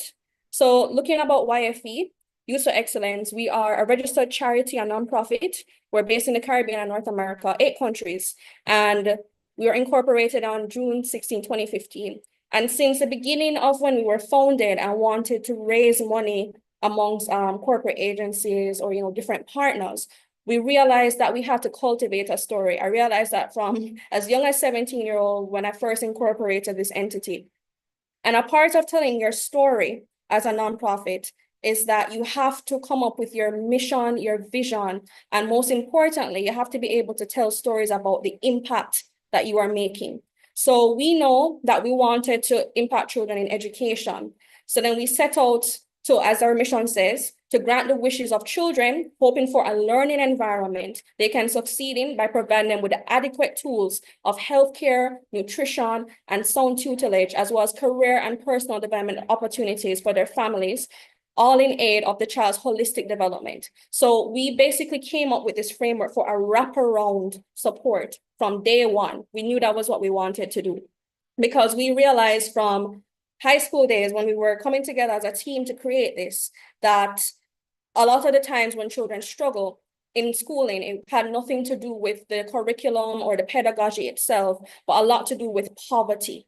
So they're coming to school, they're in poor health, they're in poor nutrition, they're not able to focus on learning because they have so many other things going on around them. And we are looking to eradicate education inequality around the world, starting in the Caribbean. So we started in Jamaica, and then, we've expanded out. And then our impact allowed us to impact over 12,000 children by doing what our mission said we would have done. So our motto is changing nations by empowering generations. So using that education as a tool to empower persons in their lives, to create that change. And we have our core values of education, youth, so we're focused on children at the primary level. Sometimes we dive into, the high school level as well. And then family. You cannot support the child in the home without looking at the family as well. So that is how we've been able to create this story around what it is that we are doing and make it something that our partners or funders or, average person who wants to donate from off the street can understand. So I'm going to tell you a bit about me. So Jamila read my bio and she mentioned, that I got my bachelor's in neuroscience and economics at Amherst College in the United States. But before that, I attended Campion College in Jamaica and I obtained my 15 distinctions for CSEC. I placed 10th in the island for additional mathematics. Then I also did 6 CAPE Unit 1 subjects and 6 CAPE Unit 2 subjects. And I got all ones for those as well. Now, why that is important is education for me was a part of my story. So in terms of my NGO, it wasn't hard for me to then come for an NGO that focused on education because it was an extension of me, right? So my story transcends into the NGO story. And I saw what a powerful tool education was for me because even coming from the primary level, where I got a government scholarship to go to Campion, I saw what academic achievement was able to do for me in terms of the resources I was able to access, all the opportunities. And so I was able to tell that story with myself to then mobilize my own peers at Campion to come together so that we could push this story of why education is important, because we are the ones who are telling you, hey, this is what this has done in my life. These are the opportunities I've been afforded.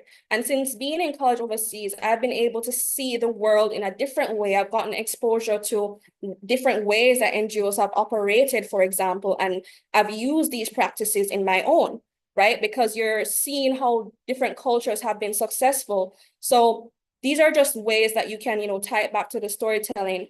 And then I went on to tell my own story again. In the Jamaica Gleaner, this was around the time that I believe I received the Anthem Award for Best Young Person in Education, Arts, and Culture, alongside Michelle Obama's foundation that year, Rihanna's foundation, etc.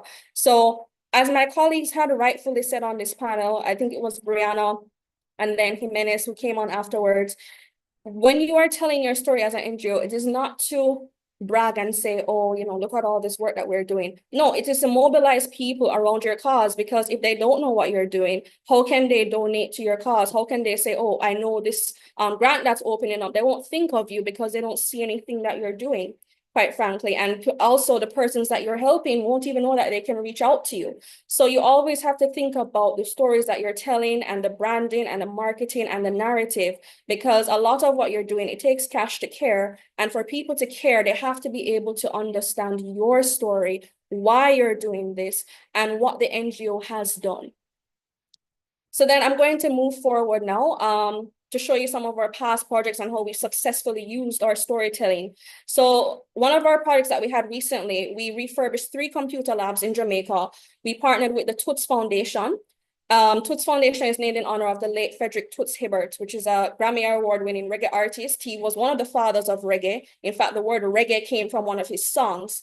And he donated 750,000 Jamaican dollars towards our cause. And we refurbished the computer labs at 3 schools, Treadlight Primary, Wallington Primary, and Windward Road Primary Schools. And we partnered with the Ministry of Education and Youth through their NET, that arm of them, NET, to bring in the tablets from China so that we can ensure that as many children as possible were able to access these devices. And I would actually love to share a quick video with you guys so that you can see what exactly it is I'm talking about with the storytelling. I'm going to bring up that video right now. You guys see my video? Yes, we're seeing it. Okay, so I'm just going to show you this quick video. Am I able to maximize it? I don't think so. Here you are.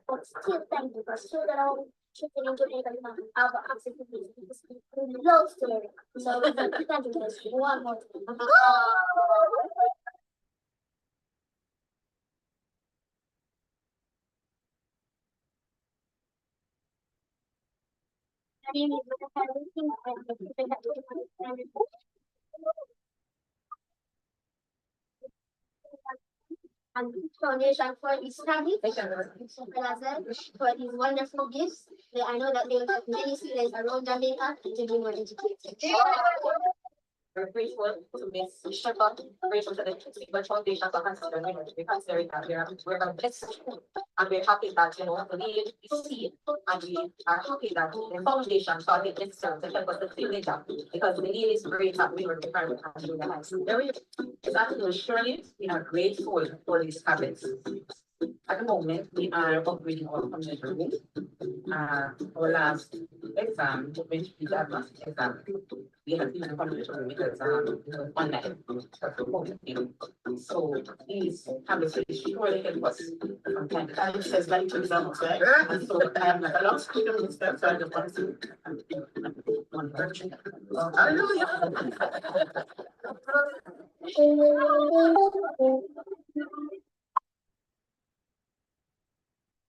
Okay, so I just touched on some of the points that some of my earlier colleagues made in terms of the use of these different marketing assets as tools to tell your story. So you saw the integration of the video, and most importantly, in the storytelling, we use the recipient of our help to tell the story. Because, I could go up and say, we've done all of this for these different people. But as an NGO, when you're trying to fundraise, when you show that the people you have impacted are the ones who are speaking for the work that you have done, that carries a lot more weight than anything that you could possibly say. So that was one of our most recent projects. We also have our Mat Chattings brand that we launched across the Caribbean. And again, we got several different corporate sponsors, again, through storytelling and getting persons involved. Like, we got guest speakers like the Prime Minister of St. Vincent, the Minister of Education in Barbados, Minister of Education in Trinidad and Tobago, as well as Minister of Education in Jamaica, and our own Minister of Culture. We're touching on a bunch of different topics around how math can be translated into different vocations, right? So we're showing its applicability in entertainment, in healthcare, in design, So we had people even who worked on the special effects on Batman and then Thor versus Ragnarok, and all these different people, and Nickelodeon, showing how they use 3D vectors in math. So even in terms of the causes that we're doing, we use storytelling to highlight the impact of our work around why using, say, mathematics is important, because we saw that there was a decline in performance across the Caribbean region. So we allied with 5 different ministries of education to push this initiative across the region, and we got over 5,000 children to come out because we told a powerful story around math and began to rebrand mathematics across the region. So that's the power, and that's how you pull people towards what it is that you're doing. And I'm showing you that in real time. So these are some more pictures from Mat Chattings. And, we handed out tablets as prizes, food baskets from Grace Kennedy. And then, obviously the ministers were a part of it. We also had Kemlan and Mars as one of our sponsors, and EduFocal was giving out e-learning passes to students who participated in our Mat Chattings event. And then to show you how it all started, this was our very first project in 2015. This was me as a 17-year-old girl putting together something and registering the company. In the bottom right, you had our nurse providing health checkups to students, our teachers in the classroom. This is us with the principal of Coburn Gardens Primary and Junior High. We've been with her since we've been founded in 2015, and we have continued to support their school over the years. We've even held our back to school event at the Prime Minister's office that served to benefit Coburn Gardens Primary. So we started with them, and we started telling this story and rallying sponsors around that story. You see here in the middle, even we got JUTC to sponsor us buses for an entire month for our volunteers to get to and from the volunteer sites at different schools that we were conducting our work. So we started this story around that holistic framework. I'd like to continue scrolling. And then again, this was our back to school event at the Prime Minister's office. Then Minister of Science, Energy and Technology, Favor Williams, was our guest speaker. JUTC provided bus passes to our students. Learning Hub, the online, provided e-learning passes. We had Seprod coming in with gift bags, 1 month worth of food supplies for each child. Grace Kennedy came in with another month worth of food supplies for each child. And then we had Purity Bakery also do the same with 1 month worth of food. Sangsters came with school supplies, Digicel, etc. And I think for that event, that back to school event that we held at the Prime Minister's office, sponsorships amounted to over $2.5 million. And it was just for 35 students. So they got quite a lot that they walked home with. And now in terms of storytelling for our future projects, we do have our Farm the Future project that we have been working on for the past few years. And our slogan for that is where innovation meets agriculture. And it's a regional vocational training program in ergo agricultural techniques. So we're planning to utilize VR technology to deliver education as a new modality and increase access. So that way persons don't necessarily have to come in person to receive that training. They can just pop on their VR headsets and receive that tutelage from wherever they are. And this program is supposed to upskill persons in stuff like aquaponics, hydroponics, because a lot of our farmers especially have lost a lot of produce to, not utilizing the right techniques and using outdated outdoor farming techniques. So we are really coming together now to support the parents with this type of initiative, because remember, from the beginning of our story, we told you that we don't just support the children, but we support the families as well. So by doing this Farm the Future project, this is us saying, hey, listen, your mom or your dad or whoever cares for you, they can come get this training and boost their income earning potential. And at the end, they can stay with us on our farms, because we are partnering up with Ebony Park Heart Academy. They're putting roughly 100 acres towards our project. Or they can partner with one of our partners. They can work on their farms, like say Mega Mart or Seprod, etc., and get employment. And they will also support our initiatives by buying our produce as a way to sustain the social enterprise. So these are just different ways that we have really used that storytelling tool. And we are looking to do this project in Grandspan, Rosetown, and then obviously in Clarendon at the Ebony Park Heart Academy. And so we held some symposiums actually that were designed to tell our story to the community. So we held symposiums on November 30th of 2022 in the case of Grandspan, and December 14th of 2022 in the case of Rosetown, where we went into the communities and let them know, hey, we are Youth to Excellence. This is what we can do for you. So we did some normal, volunteer work, providing them with healthcare, legal aid, as well as, other food supplies and stuff that they might need that we normally do. But we're also telling them, hey, listen, we have this project coming up called Farm the Future. We'd love for you to join and register to receive this training that's coming up in the future. And at the end, you receive certification from not just Heart, but also from us. Right, so Heart would certify them through NCT Vet, because as you can imagine, Ebony Park Heart Academy is an arm of Heart, which is the vocational training arm of the Ministry of Education and Youth. So that will be recognized on a government level. So these are showing you pictures from the Farm the Future initiative. This is us with MP Mark Golding, because Rosetown is his constituency. We're touring some farms with the Rosetown Foundation, which is our partner on this initiative, and then Minister Delroy Chuck at the symposium in Grants Pen, where we had small children come out, and our sponsors, Seprod, with Cinco, Purity, etc., provided all these lovely gift bags here to students who came out. Here is actually in Rosetown, people crowded around the YFE tents and feather banners there, trying to register to get inside the event. Here was us at Denby, where we were displaying our Farm the Future initiative with our partner RADA. We're telling our story at Denby to farmers there who they aren't necessarily say from these communities, but they themselves want to learn these new farming techniques. They can. And we have the catchy slogan, farming is sexy again, the PM holding the bag. And then our brand ambassador, TJ, on the bottom right here, performing to students that we had in Rosetown. So storytelling is what we do. And this was us telling our story with Minister Floyd Green and Columbia University in New York that have joined our efforts and will be assessing the research aspects of our project. So we've told our stories to the government, we told our stories to research partners, we told our stories to the community, and that's how we've managed to get buy-in. And I would just want to show you a quick little video, one last video, about this storytelling around Farm the Future. So really quickly, let's bring that up. Here we go. So this is how we were able to tell our story with Farm the Future and show the success that we had through our sponsors, so they can see where their money went and how it was spent, because that follow-up is important. So this is a summary of the symposium that we had in Rosetown.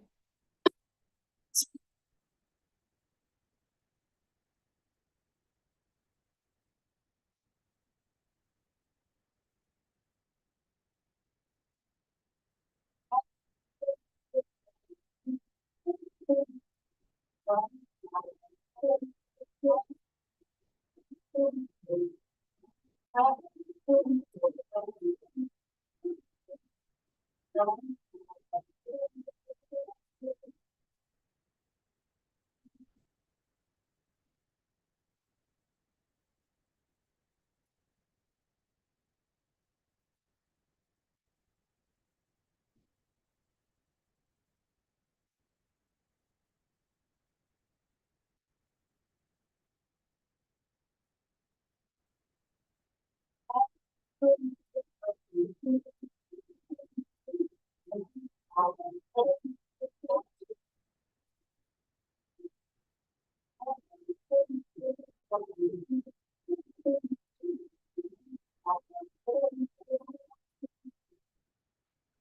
no, no. We're stir fry now. We're stir fry. We are stir fried. Yeah. See, they batch up. What you want? They batch up.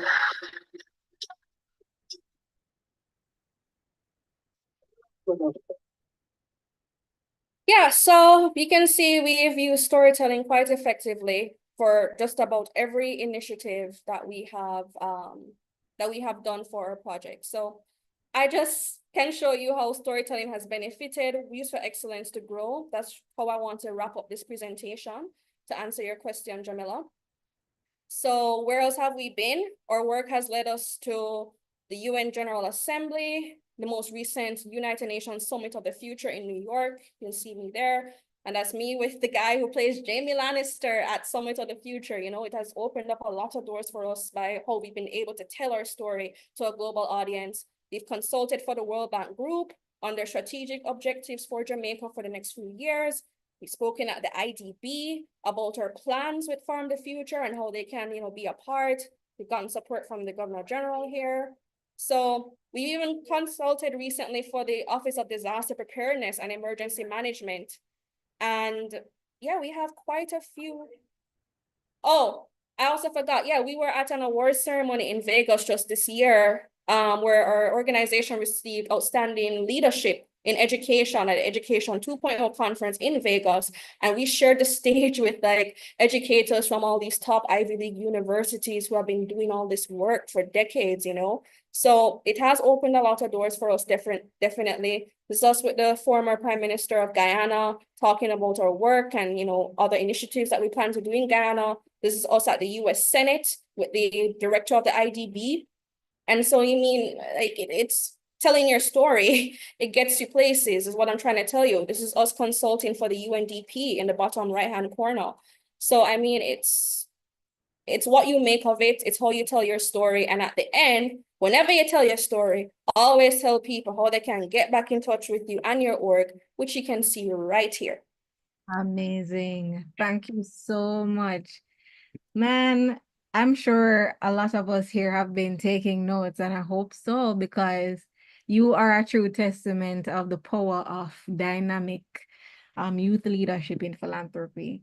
And so thank you so much, Janine, for your powerful dynamicism in all the works that you're doing, and for showcasing that with your beautiful slides and presentations and videos and proof of the work that you're doing. Thank you so much for everything. Really and truly, from a fellow youth to another. Yes, we are definitely grateful. Wouldn't you say so, Sean? Sean, are you there? I think Sean is muted, maybe. I'm right here, actually. Where's my co-moderator? I'm right here. Yes, I was trying to unmute my microphone and I don't know what happened. Yes. And I really, really, really, really am quite impressed with the work that you're doing, Janine. It's really impressive. And I myself, being someone that frequents Jamaica, I'm always looking to meet people who are doing impressive work. And it's really a privilege to be around people and to hear your stories. And you have such a storied experience. I'm really, really proud of you. And youth leadership, youth advocacy is indeed one of the things that we continue to push, and one of the things that we continue to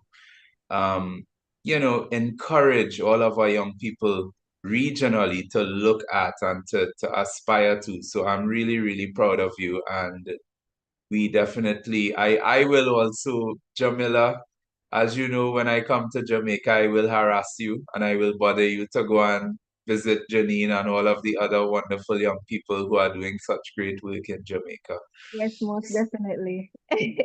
As Yes, of now, we're little, but we Talawa, we're doing the great works, you know, but we're still one Caribbean. So indeed, indeed. welcome it for sure.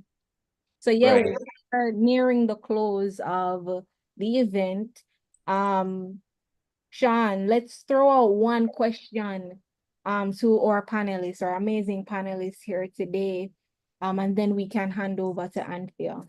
How does that sound? Sounds good. Yeah. All right. So I personally had a question for Brianna. Brianna, in terms of your work in the Turks and Caicos Islands, would you say that you've managed to successfully, and I'll ask this question for all of the panelists as well, but I want to start with Brianna because you spoke about some of your work in Turks and Caicos and how impactful it has been. Would you say that your work and through philanthropy, you have been able to bridge that gap or be that gel that brings all of these sectors, private sector, public sector, and civil society together? What has been your experience with that? Our experience with that, I would say that, working in this area of philanthropy does allow you to see so many different dynamics. And I would have mentioned quite a bit having that common goal. And so within the past few years, we've had collaborations with private sector organizations and the public sector.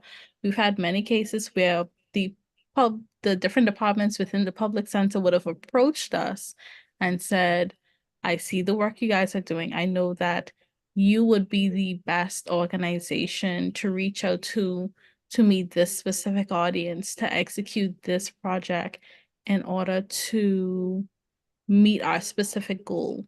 And so that has led us to creating a larger network, especially when it comes to getting inside of the schools and vulnerable communities and everything of that sort.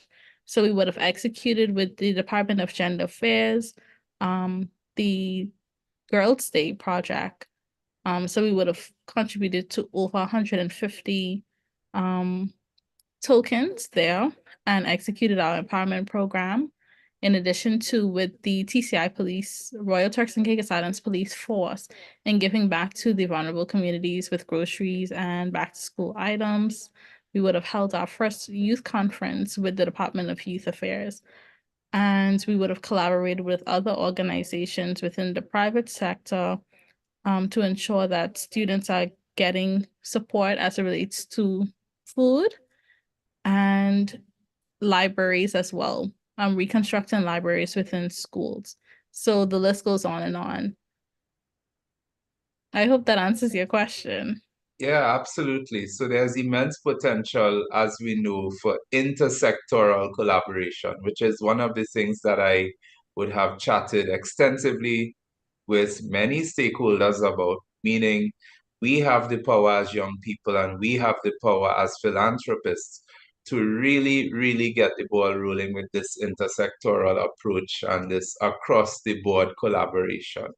And Rashima, I know your camera is on, so you want to tell us a little bit about your experience on getting that intersectoral buy-in that is necessary to get all of these initiatives continuously supported. Yeah, definitely. So one of the things that we have realized and have really used as a strategy is the fact that yes, young people are passionate. Yes, young people have the energy as well as the time to be able to help make our project a success. We also realize that the young people that we're targeting or reaching out to or who are reaching out to us are ones who are in middle school or junior high school or senior school who are still impressionable and they're looking for opportunities to do community service, of course, but they're also looking for ideas. Like the door is still open a little bit to help them to steer them into areas where our government or our economies need specially skilled professionals. So being able to guide them and show them where those gaps are so that as they're moving into their tertiary education to focus more on those types of careers rather than the traditional careers of lawyers, doctors, accountants. But looking at whether or not if you're going to be a lawyer, maybe consider an environmental lawyer.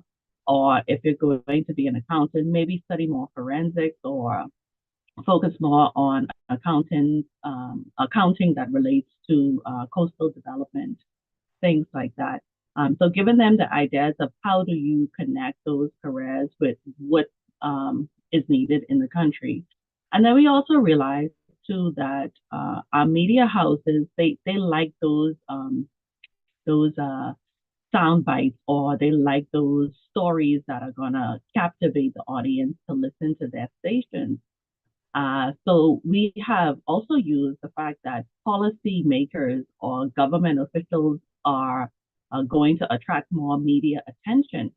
And so really getting them to buy into the work that we're doing, whether it's us giving them the crash course on why certain things are important, and getting them to come out with us on field exercises, whether it's privately or with the community itself. And we find that the media houses are more intrigued to share those stories when we have policymakers involved in our projects as well. And it also connects younger people or community people who might not have had the opportunity to speak with a policymaker firsthand because they're waiting on a community meeting or a town hall meeting in order to engage with them. But now they can tell them directly during these projects that, I've been involved in the work that the Bahamas Mangrove Alliance has been doing from inception. And they can show how their impact on those projects are leading to finding information or building better research cases for why policy is so needed. So for policymakers to be there and to hear those stories and to be able to identify with community people on the ground is definitely important. So those are definitely some of the things that we've been using, being able to show young people how they can be involved in that policy making and build careers, but then also getting policymakers out there so that they could see the need for firsthand. Amazing, Rashima. And so just to close out our panel discussion today, I'm going to start with you. I'm going to throw one question to all of our wonderful panelists today. And in just one word, what's the biggest takeaway you're leaving from today's session with? Just one word. One word, biggest word of the day is networking. Networking. Awesome. And Warner, how about you? Rashima basically stole the word from out of my mind. The same thing I had in mind, networking. As I said, guys, I want to share with everybody, and of course, I want to share with all the viewers, networking is very, very, very important. Don't stop network. When I first joined LinkedIn, I was so nervous. I'm like, what the hell is this? Right? And I say, let me just give it a try. Have a look at fitness. Them way there. And when I joined LinkedIn and I said, okay, I have so much experience in different areas. I connected people, across, I connected with a lot of people in different things. Marketing, promotion, sponsorship, especially philanthropy, right? So what I also tell my clients and my team all the time that, if you're in a particular area, I would implore you to connect with people who are senior in that area. For example, if you're doing a course, if you're a university that is doing a course and studying and doing everything you can, it's not working, one of the best ways to get some good grades and one of the best ways to get ahead is to connect with people within that field. So if you're studying banking and finance, I would implore you to connect with people in the finance industry, talk to them, tell them what's going on. I have this question that I'm struggling with formula. Can you assist me? And the right people will be drawn to you. They will see the potential in you and they will try to assist. So Rashima, thanks again. Networking, very, very important. And of course, as I say this all the time, just just do it. Right? It's not hard. If you realize that somebody is not really feeling that vibe, them alone. Go on to somebody else. That's you have to be. I tend to be aggressive when it comes down to networking. Not angry, but just to keep it. You don't want to keep it. Don't want to be waiting all the time or trying to, okay, I'm gonna wait on this person. No, keep it moving. The person wants to reach out to you, they will reach out. Networking is very, very important. So much, Warner. Janine, how about you? My word would be researching. Because, you know, before you can start to do any initiative, I would hope that you are reading the different papers that have come out around an issue, you're connecting with persons in the community, and you're actually going in to see the issues instead of just trying to go and do something that's cookie cutter and might not necessarily serve the needs of the people that you're trying to serve. And a part of that researching as well is also collating the impact that you've done to see what works and what didn't, and what new techniques are there based on what the trends are around the world. So researching is the most important thing I would say, because then if you have something that is evidence-based, it also helps people to buy into your mission more. Because you can say, I want to go down to Trenchtown and put this down there in the community, but the community is like, but that's not what we want or what we need. And then you wonder why your project gets no support, because you haven't asked the people what they actually want. So that was something that I would just say researching. I'll always go to research, not just in terms of the work that you're doing, but also the people you're partnering with. I will always say imitation is the sincerest form of flattery. So research other NGOs, what are they doing? What has worked for them? You know, so you're always learning, you're always studying. Brilliant. Thank you so much, Janine. Daniel, how about you?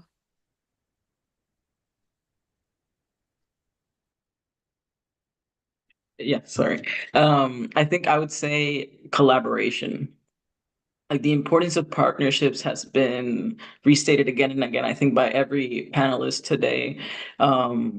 We're stronger together. You know, we can have a greater impact if we share resources, you know, share information. So yeah, I would say collaboration.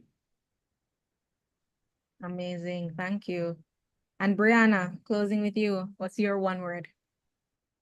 I would say that my one word is impact. Throughout everybody's presentation, the one thing that I really looked at is the impact that it has on our community and how it allows us as individuals to want to collaborate, to want to come together for change. So impact. Perfect. So we got networking times 2, researching, collaboration, and impact. All of that is dynamicism. I would say my word would be dynamic. Dynamic. I mean, I'm a firm believer in that we're all reflections of each other, and the term that brought us here together today was dynamicism, dynamic, and for it to inspire us to continue doing what we're doing. And it's a reflection of what you've all said in my book. How about you, Sean? What's your word? I would say that we are all trailblazers. That's my word, trailblazers. Each and every one of you are trailblazers in terms of being individuals that are, as you said, Jamila, dynamic. We are trailblazers in our own countries. We are trailblazers in our own efforts. We are trailblazers into what will be passed on to other young people, and the message that will be passed on to not just our society, but also to people that wish to have a voice and to have a say and that want to get involved in these meaningful activities. So you, all of you, the panelists, all of us as moderators, all of the participants, we are all trailblazers in our own right. So that's my word for today. Amazing. We come for burn it up. So yes, have gotten to the end of our discussion. I've seen no questions in the comment section. But I feel like our discussions have been so potent that any question anybody clearly had, would have been answered clearly by our wonderful panelists. So without further ado, I'm going to personally acknowledge that our chair, Professor Rosalie Hamilton, is here. Big her up. And I'm going to lastly hand over to Anthea. Over to you. Hi. Well, I would say this has been a very powerful discussion. It's beyond an interaction, and it's beyond my expectations and what I envision for this session. I just see major power in the room, power that could resonate throughout the world. And so I am truly inspired. So I think my word to all of you is inspired and inspiration. And that, when we sit at the table, when we are in these forums, sometimes we wonder, what difference we're going to make. But we all know that, it's important that, when we sit and work, that if we inspire one person, we've done a lot. And you've inspired me today. And it's going to make me even do more work within the Caribbean Philanthropic Alliance. Now, we had a plan, which was to do a reflections of the week after this session. But I've heard you loud and clear. I've heard forum presenters talk about agility and adaptation, and that, we have to go with the context, go with the times. And we're sitting here 2 hours later. We are going to sort of move with this time, which is the end the session, on this note, and to say thank you to everyone that is here present today, and to also thank all of those individuals that were very important in making this Philanthropy in Action Week a success. There are many people behind the scenes that made this Philanthropy Week important and made it run. And I would just like to say thank you to all of them. So I'm starting off with our technology team, which is behind the scenes. And, we are here. I can't even see, but because the light is just coming and it's just glaring. If you see me, I think it's just a major sunlight that's just coming, so I can't see. Our technology team that is making us connect on our virtual platform is the RSC Restore As I Can organization, as it allowed us to be able to connect on this platform, and it's been a dynamic experience for all of us. So I want to say thank you so much to RSC team, particularly to Kevin and to Priya and to Amrit, that is making it possible for all of us to do what we're doing right here. We have our internal team as well. You see all those beautiful graphics that you've experienced this week. Is done by our wonderful team, Novel Mendez. It's done by Jeremy Walsh. They've made it possible, and I want to say thank you to them. And also, of course, our communications to all of you, Diane Walton, who is not here today, that has been the one that has been very instrumental in getting the word out to all of you. I want to give her a special shout out as well to Diane Walton. And then we have our regional team. We had 2 here today. We had Sean, and we have Jamila, which is our youth and emerging leaders team, that has made a difference from the very beginning, from the very onset of Caribbean Philanthropic Alliance since 2019. I want to say thank you so much for your leadership. And then we have other leaders that were moderators, and I know they're not here today, and they're going to be doing another session, but we had moderators that were also part of our regional network. We had Talia Mohammed, we had Sonia Peter, who's there from the very beginning. I want to say thank you for them for their expert moderating this week. And then we have Renee as well from Suriname, who played a significant role in gathering the troops in the for Suriname representation on our platform. So I want to say thank you to him. And then I would also like to, of course, we have our experienced and visionary leadership. Rosalia has been here with us from the very beginning of this session, but she's been the one that made it all happen at Caribbean Philanthropic Alliance to get it started and get it off the ground. She led the charge to organize Caribbean Philanthropic Alliance in 2019. So she was there then, and she's here now, and she's watching. And want to say thank you so much for your leadership. And then we have our board of directors that participated this week as well. We had Aura Fraser, of course, and we also have Susan Baton Taylor, who shared her words of wisdom with us this week, and of course, Dr. Michelle Singh. In terms of Caribbean Philanthropic Alliance, there were a lot of words shared this week. And, listening to you, I know that our pathways are very clear and that we are going to make a major difference as philanthropists in the space. I heard that, that it is urgent, that if we don't act now, we're going to lose this opportunity. And what I would say to you as emerging philanthropists and to those that are listening is that Caribbean Philanthropic Alliance is going to stand with you to ensure that our philanthropic ecosystem is vibrant, resilient, and that it's connected to the community. And that, that the future is bright with Caribbean Philanthropic Alliance. When we started our session, I would just say that words that were shared were things such as influential driver, being a first mover, being a seed funder. And I know that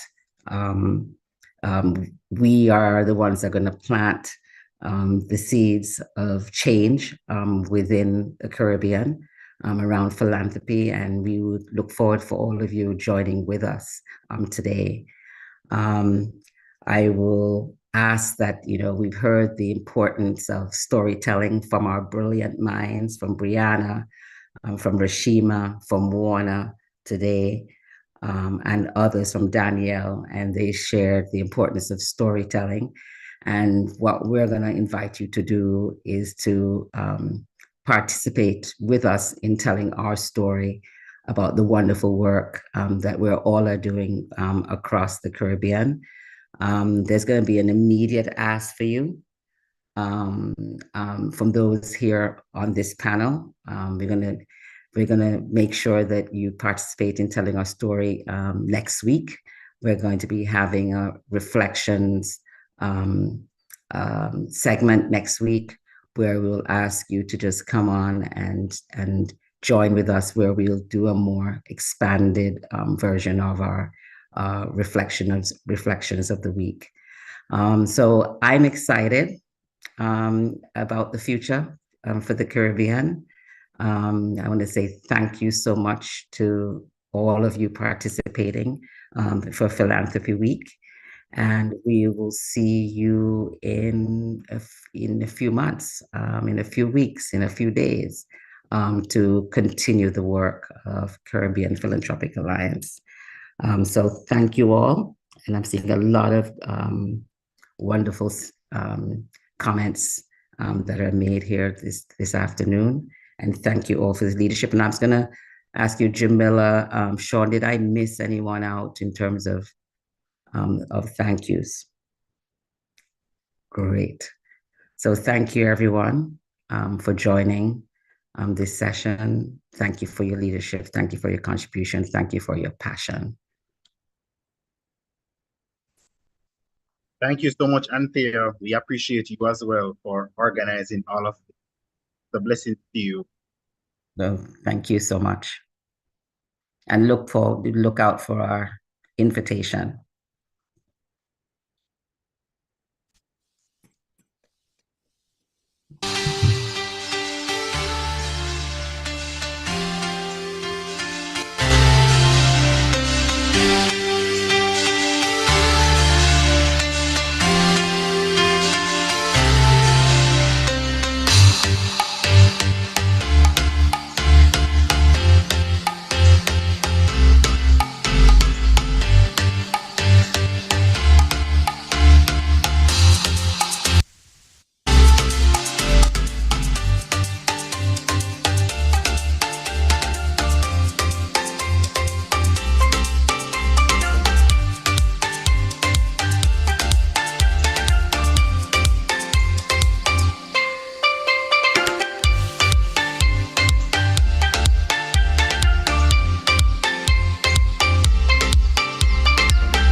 Philanthropy.